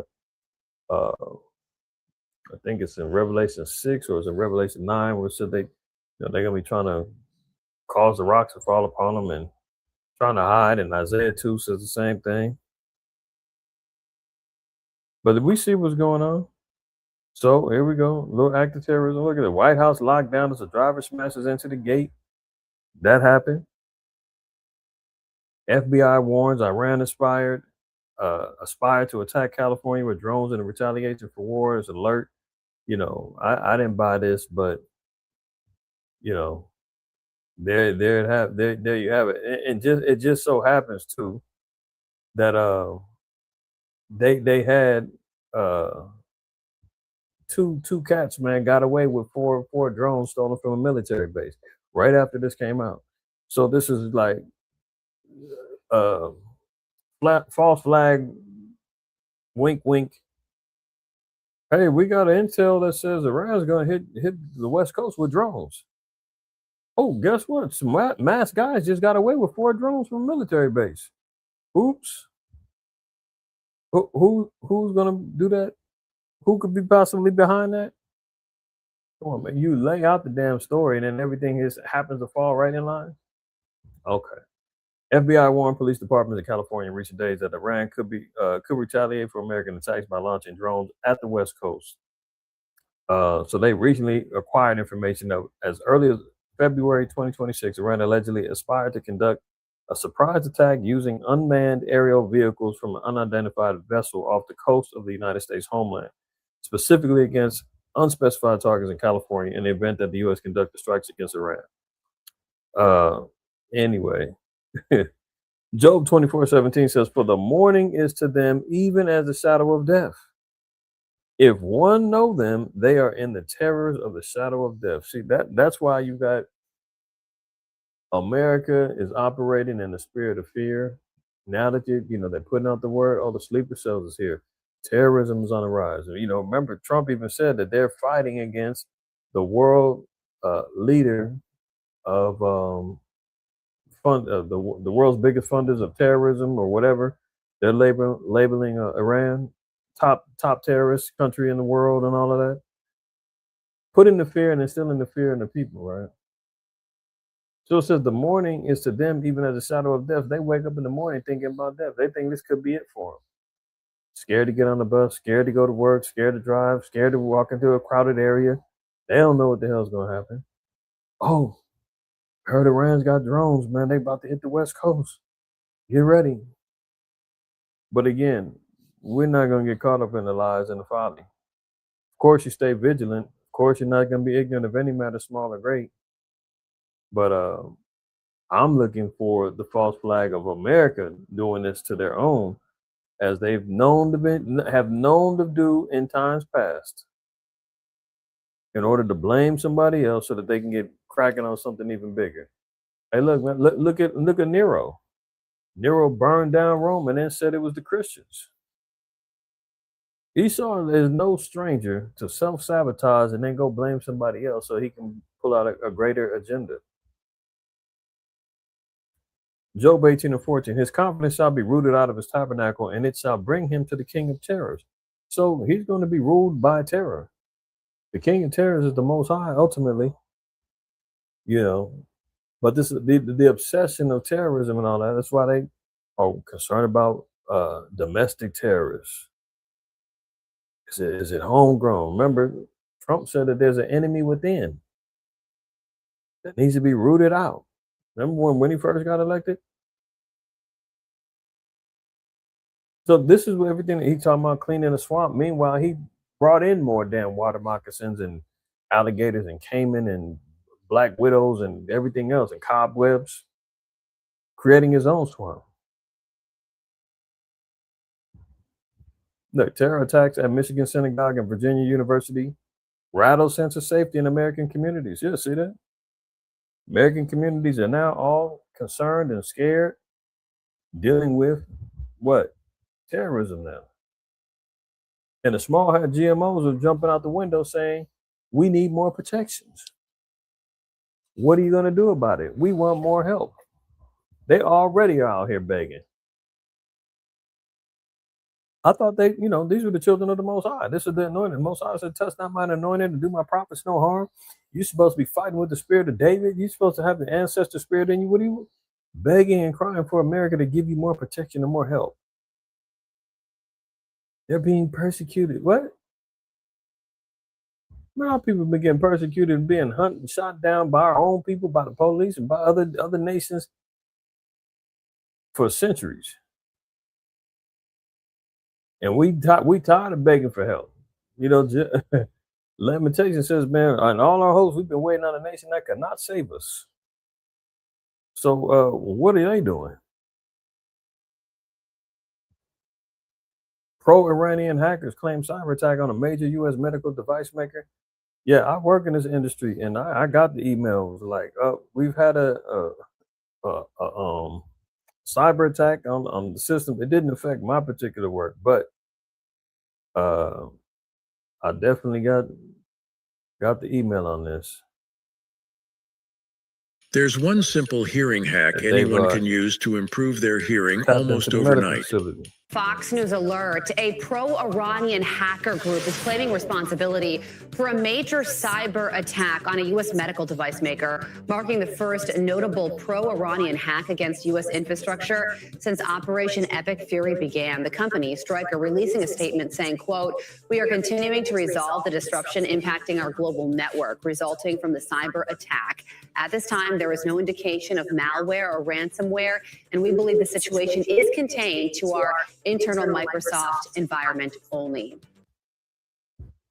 Yeah, they were saying that at least, you know, by the email that I got at work, they said it had to do with like some surgical equipment and some stuff like that. But it didn't, you know, it didn't do no real major damage. But the fact that those things are getting tapped into. There's a show, I don't know if anybody's ever seen it. It's on HBO called The Pit. And it's a show revolving around the ER ER hospital in Pittsburgh, and you know all of the things they go through. But there's a particular episode where they get hit with a cyber attack, and all of their electronics, everything goes down, and they got to resort back to doing everything manually. And it just shows you how difficult the transition was for everything to go back to being on paper, to running things up and down, you know, to different departments. Instead of you used to be able to just electronically send your requests and your information and your medical records, or you know, a referral or whatever, or the X-rays. People had, you know, they had to run them up and down, you know, down the stairs and elevators and all that other stuff. Man, they was really struggling because everybody got used to the technology. So all it takes is something major like that for them to hit the hospitals and all that, man. They set everything back to the Stone Age, man. It'll be back in the damn 80s. And a lot of these doctors and everything that's coming up right now, especially utilizing the technology, they ain't ready to make them transition to go back to anything old school. Everything is all based upon robotics and everything now. AI, they'll be hit bad if this goes down there or got any bigger. All right, let's continue on. Trump administration allows for Russian oil sales as energy prices soar. Putin is sitting back, licking his chops, man, rubbing his hands together like Birdman, because now America's had to go back, bow down, and tell Putin, man, we're going to lift them sanctions on you, man. Get your money. We're going to make it temporal, but you got that oil. You got all the cards right now.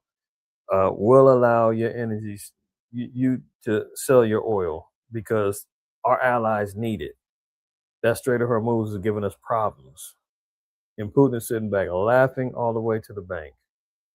The Trump administration on Thursday night temporarily lifted sanctions on Russian oil shipments in an effort to calm markets and stem the economic fallout from his war on Iran, which has sent crude prices spiraling upward. Yeah, remember Trump was saying that him ending the war, or you know, wiping the floor with Iranian military and leadership, was going to lead to oil prices dropping. Oh, he didn't make mention that that didn't go according to plan, and he actually had to go and bow down to Putin. That's what that phone call was about last week. He tried to make it seem like, yeah, we had a great discussion, and you know, and Putin offered him to intervene and to create a peace plan to stop it.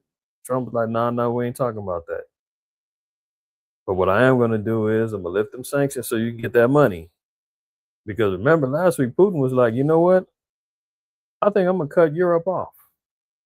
And I'm going to expand my market to see who else needs my oil. Who else can I get this money from and send this oil and this energy over to? And starve out Europe. Trump couldn't allow that, so he said, "Hey, calm down. I'll take the sanctions off, man. You can get paid. Get yours." Everything is backfiring on the chump, man. Agent Orange Man is getting clowned, but he's running around here so proud, like a little peacock out here, acting like he's just running the show, man. But he's getting kicked in his ass every which way but loose. Now look at Trump furious at Israel for destroying Iran oil fields as price of crude surges and planned war summit collapses, fanning the flames. Trump is furious after Israel targeted Iran's oil depots in blitz that shocked the White House amid soaring oil prices. So he's looking like, look, man, His little GMO small hat controllers, man, they over there going crazy because you know how they do. There's no limits to the death and destruction and the mayhem that they cause. They blowing up everything, and Trump is like, hold on, man, hey, this is affecting me. It's making me look bad. I got all kind of confusion going on at home, man. My allies and my MAGA cult, they're all departing and leaving me. They're turning on each other. They're cannibalizing each other over this, man. Hey, what are you doing? You're making it worse. A planned summit between the U.S. and Israel was scrapped on Monday in the first open disagreement between the allies since the war broke out. Oh, two can't work together unless they be agreed? Oh, okay. Satan casting out Satan. Kingdom be divided against itself. Can't stand. Oh, is it problems in paradise? 30 Iranian fuel depots were obliterated over the weekend with apocalyptic images showing fires leaping into the sky, huge columns of smoke, and black oily rain falling from the sky. Yeah, they were talking about acid rain jumping off. Now imagine that he was just bragging about how low gas prices was 2 months ago. Now look at it. Oil surges above $100 as Gulf states cut back production. They're talking about reaching $120. It gets to 120, man. California alone talking $7, $8 a gallon. For the rest of y'all that's used to having $3, it's going up to $5 and some. Trump triggers world financial panic as war chaos spirals. Yeah, this is based upon the war, the energy, the oil. Economic and financial panic is going on throughout the world. It ain't just us here. All over the world, they feeling it, man. The Japanese markets, help the economy. The European markets help the global economy. Everybody getting hit, and this is only 2 weeks in, man. Strap up, buckle up, man. That's why I say, and have been at the top of the rooftops for years now, telling y'all, be prepared. Get your ish in order. Make sure that you've got some provision.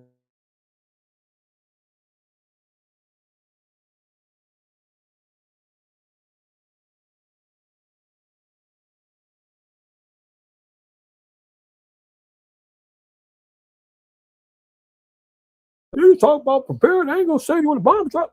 I'm not talking about no bombs. We're talking about real life situations, layoffs, food shortages, water contamination. All that's gonna be going down. And if you don't have your stuff in order, man, and you ain't got it for your family, man, or you ain't preparing your congregation or your flock and then putting the bug in their ear and giving them the resources to help them sustain themselves, you are going to be held accountable. Because you know better, you understand it, and everybody's not going to be able to just float by on faith. Manna's not going to drop from the sky, and quails ain't just going to be popping up in front of your apartment.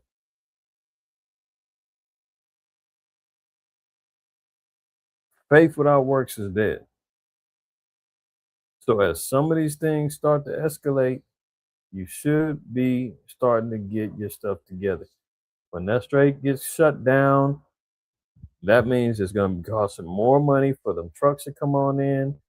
It's going to cost more money for them ships and for them ports to open up and get them supplies up in here. It's going to cost more money for your travel to or from work.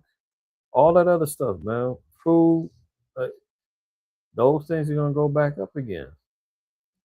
So have some things in order so that you can maintain in the event that, you hit a rough patch. And you ain't got to say, damn, what am I going to eat? What am I going to do? You got some things where you ain't have to do the same panic and run into the damn. You see what happened when the bid hit? People fighting in the stores over toilet paper and all this other stuff. And you ain't got to do a whole lot, man. You ain't got to do a whole lot. I mean, you can go get a gallon of water from your grocery store or from even the Dollar Tree or wherever for $1.50. Instead of spending that $10 on that new what the McDonald's CEO call it, a product, on that new Big Mac, I mean, spend $7 on 7 gallons of water, and the other, $3 and some change, man. Get you, a couple cans of some beans, man, and a little pack of rice. That'll sustain you for a couple of days if you need it. If it's just you by yourself, divide that up for your family, your household, man. Everybody should have a gallon a day. If you don't drink a gallon, at least you stretch out half a gallon for 2 days. Like, do the math, man. The information and knowledge is out there, man. There's no reason why anybody shouldn't be thinking on these particular terms. But if the scriptures tell us that famine's going to be coming, victuals is going to be coming up short, the ground is going to be, Exodus 2nd Ezra 16 tells us that the ground is not going to be able to be yielding up crops and all of that. So, just think about it, man. So this is global. Jake talking about, man, I'm moving to Africa. I'm moving to the Caribbean. I'm getting out of here. They're going to be even worse. That place is going to be even worse in many situations if you don't have everything in order. So think about it, man. Look at this. Concerning map shows state hit hardest by soaring gas prices as fuel goes above $5 a gallon. Look at the most hit states. The West Coast, you can forget about it, man. Anybody thinking about this is some rest haven and come here, stay away. This is no joke out here. But you can see, I missed the color grid, but obviously red is the worst. I think the light blue is the third. Basically it's color coded. The lighter, the cheaper it is, the darker, the worse it is. Right? Look at this. This is out here. This is downtown LA. That's not Photoshop. It's not fake news. They're already price gouging. Drivers post their painful fill-up totals as Iran war pushes gas prices high. Now, depending on where you at in California and what particular city or county, it depends on how, gas is. Where I'm at, Supreme, at the cheapest, like an Arco, is like $5.50. If you're going to like Shell, Chevron like this right here, it's $5.80 something for the Supreme. The regulars, nothing is below $5.20 something. Now this is downtown, man. They gouging out for $8 already, and this is only 2 weeks in. This ain't fake news. This is what's really going on. Nasty. But watch how the Mockingbird media plays this. Don't worry. Trump's already gave us a phrase and a sing-along to get along. This is a short-term disruption for the long-term gain. Short-term pain for the long-term gain. Short-term pain be for long-term gain. We're going to have some short-term pain with long-term gain. Short-term pay for a long-term gain. Some short-term pain, yes, but we've got some long-term gain. Short-term spike for a long-term gain. Do you see why they're called the Mockingbird media? They receive their talking points. Here you get the quote of the day. Just like it was, yes, we can, build back better. Now, this is the slogan to ease the calm of the economic pricing and the pain that comes at the pump, pain coming at the grocery stores, pain coming at your car note, your mortgages, your all this other stuff. Oh, it's just short-term pain for a long-term gain. We got to go through the short term. Yeah, it's going to be painful, but in the long term, we're going to have great gain. We're going to build America great again. You're going to be rich. You get a car. You get a car. You get a house. Get the F out of here, man. We all see that this is all propaganda. This is all BS. And they put the media up there and they all are parroting the same old thing. Term disruption for the long-term gain. Short-term pain for the long-term gain. Short-term pain be for long-term gain. We're going to have some short-term pain with long-term gain. Short-term pay for a long-term gain. Some short-term pain, yes, but we've got some long-term gain. Short-term spike for a long-term gain. Some short-term pain for American consumers. We may have to deal with that in the short term. Short-term and temporary. Temporary. But do y'all see the news network? Fox News is the one who's putting his narrative out there. They're Trump apologists. So you know they're compromised. Look at the bottom, you see everyone say it's all Fox. See this? Fox News. For the long-term gain. Short-term pain for the long-term gain. Short-term pain be for long-term gain. We're going to have some short-term pain with long-term gain. Short-term pay for a long-term gain. Some short-term pain, yes, but we've got some long-term gain. Short-term spike for a long-term gain. Some short-term pain for American consumers. We may have to deal with that in the short term. Short-term and temporary. Temporary, short-term pain. It's going to suck in the short term. Some short-term pain. Short-term pain. We have to focus on the short term. Short-term. Short-term. Short-term. Short-term and long-term. Short-term left. Hopefully this is a short-term pain. Short-term is highly out. I mean, you can't make this up, man. You cannot make this up. You've seen CNN in there, mostly Fox. All of the conglomerate media heads up in there, man. Short term.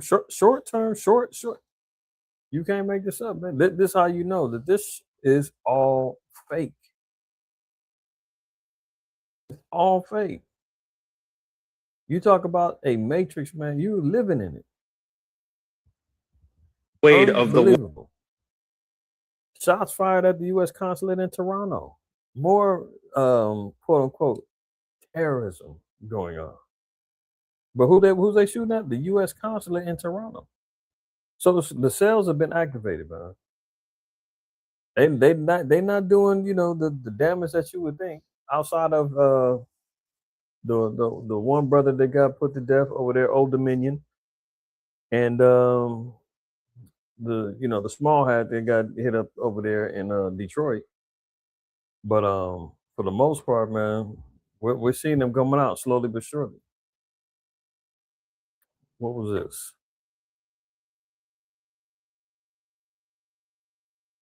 I don't even remember what I put on it. Oh. Yeah, this is Putin, man. He was talking about halting all the energy supplies going to Europe. He's about to shut them down. That EU countries from 25th of April plan to impose additional restrictions on Russian LNG and energy, all the way to imposing a complete ban on such supplies in 2028. In this regard, I've already instructed the government to evaluate the possibility of stopping energy supplies to the European market without waiting for the door to be shut in our face. And so we talked about this one last week too. He was saying, I'm not even going to wait until the deadline of them saying that we were going to get sanctioned in March. I'll just cut you off now. And now you see Trump come in and say, hold on. Vladdy, baby. Hey, come on. Don't get crazy, man. Hey, we'll lift the sanctions up. You can get some money. Matter of fact, I got uses. I got some friends over here who need your help. You can get some money. Calm down. And now Putin sit back laughing all the way to the bank, man. And remember what he was talking about Obama? He was talking about, we're going to go to war in the Middle East because you got a weak president who can't negotiate and all this other stuff. And it's him. He's speaking about himself all this time. All that tough talk about the art of the deal and all this other stuff, man. I mean, what kind of deals? I mean, don't get me wrong. Now, granted, his whole little empire started off with a nice little chunk of change that his pops gave him.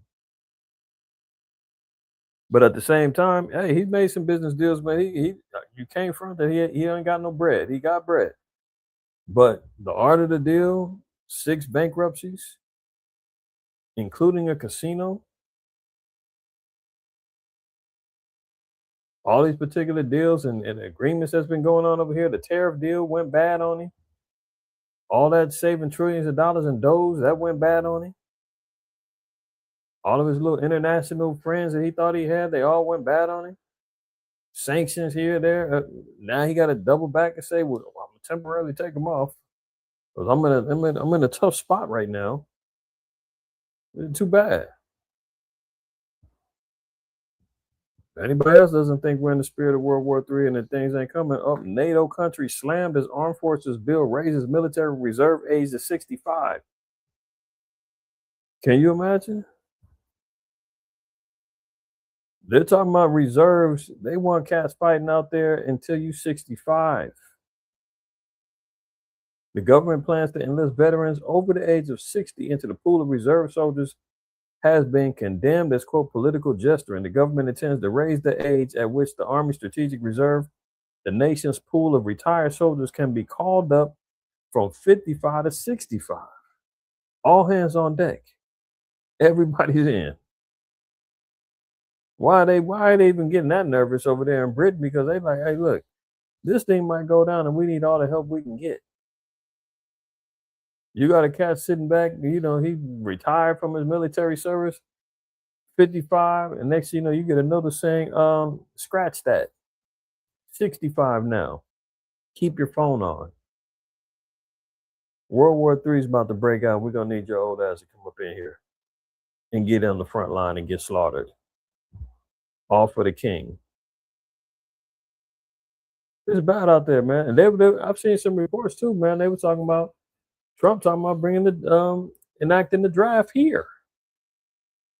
Floating that idea, man. They were talking about automatically.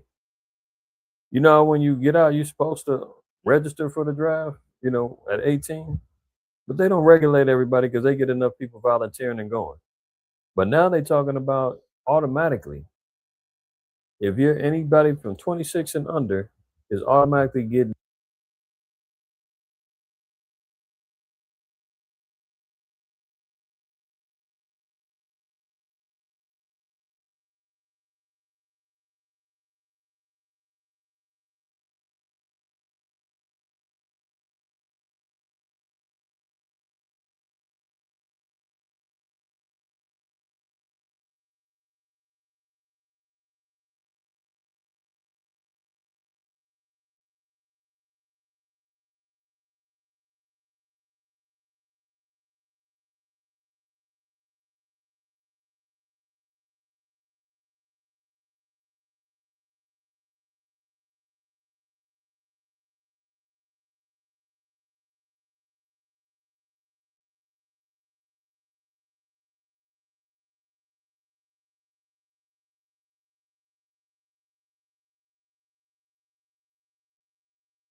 All right, mic check, mic check, mic check. Am I coming in? Those 7 in the chat. Do your brother that solid. Let me know.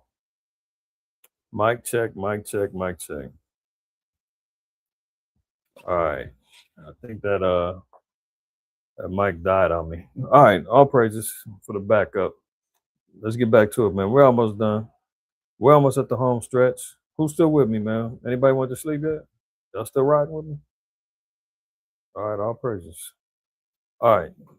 So you see over there in Great Britain, man, they already increasing the age for retirement to 65, man. They getting anybody and everybody up in there, man. Okay.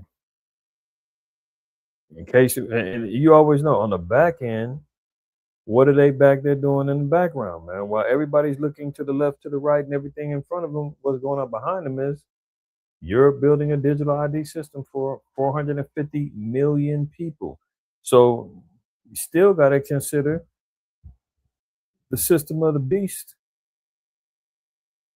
still moving forward. They ain't distracted by no dang war. That's all part of the plan. 450 million people, man, they trying to get lined up, getting ready for the new changeover to the digital ID system. European Union is quietly constructing what may become one of the most sweeping digital identity systems ever attempted. Under new legislation, every EU member state must provide citizens with a government-approved European digital identity wallet. By 2026, this system will allow people to store official documents, verify identity, access government services, sign legal contracts, and potentially interact with financial institutions through a single digital platform. It is being marketed as a modernization effort designed to make life easier for citizens navigating an increasingly digital economy. So, in case y'all was wondering or didn't remember, yes, that's still going down.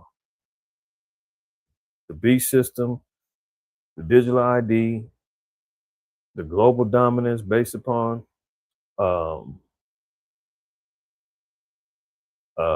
digital system, AI enforced, is still on deck, man. Everybody get caught up and distracted with the war. Through the ashes of the war, they're gonna try to come with a whole new way to mark and identify people and create a new system for everybody to be aligned with. And they're all fighting for the dominant and the global control of everything. That's still moving fast forward too. Right? Look at this. Here it go. U.S. Army base raid sparks manhunt after masked men stole 4 drones and escaped in getaway cars amid Iran attack fears.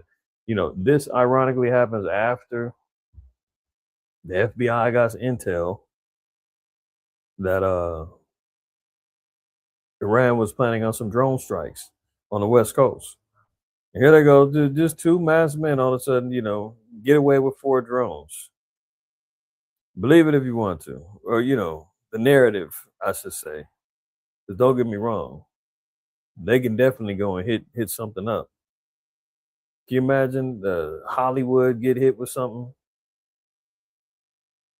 The SoFi Stadium, what's the Clippers Arena? They all in same proximity here in Inglewood. The Intuit Dome, that's what the Clippers thing. They got the Kia Dome is the old Forum. All of these are within a mile radius, damn near what, mile and a half radius of each other. The Forum is on Manchester, or the Kia Forum, I think they call it, the Kia Dome. That's on Manchester and Prairie. And the Intuit Dome is on Century and Prairie. And the SoFi Stadium, the Rams and the Chargers Stadium is in between them. All on Prairie, all on the same street. Manchester and Century is less than 2 miles from each other, north and south. Let one of them stadiums get hit, where a crowd of people is gathering at. I mean, who knows, man? I bet you these guys work for the damn CIA or the Army intelligence or something. Or they could be just some stooges, man. They can take pictures and who knows? I don't trust nothing coming from them, man. Short-term gain, long-term pain. You want to believe the narratives, man? Go ahead. Not me. Who knows? Right. But the scriptures say, man, be not ignorant of any matter, small or great. So we take everything into consideration, weigh it in the balance it out via the scriptures, man. If it don't add up, man, you know, as Johnny Cochran used to say, if it don't fit, you must have quit.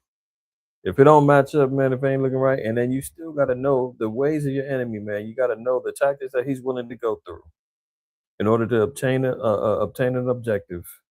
He has no problem sacrificing people. Short-term gain, long-term pain, whatever. Short-term pain, long-term gain. Yeah, you got no problem doing that, man. So with that being understood, prayerfully, man, this was edifying for brothers and sisters, man. I'm going to get up out of here. I want to give all praise, honor, and glory to the Most High, Yahweh Shai, man. Hopefully everybody is being vigilant with your Passover preparations coming up on the 1st. Make sure you're doing your proper purging of your households. Not only that, but your own internal leavening, that malice, that wickedness, that unrighteousness, that faithlessness. All of those things, man, that's got to get purged up out of us in this particular time right now. So with that being said, Lord willing, everybody's preparing themselves accordingly. April 1st, again, is a Passover. If anybody needs a detailed listing of forms of leaven, it's not just, brothers and sisters, listen, it's not just yeast and baking soda. Remember, our enemy is cunning, he's slick, he's conniving, he's deceiving. Throughout the years, we started compiling a list of understanding other ingredients that are leavening agents or things that contain leaven that's used under biological or chemical names that you may need to know when you're going through your purging, right? So don't just think I'm just getting rid of the bread and the crackers, man, I'm clean. No, remember, man, we're dealing with the devil. He operates on a whole nother level of defilement. So if you need a more detailed list to do your cleansing and your purging, mind you, we only got 2 weeks.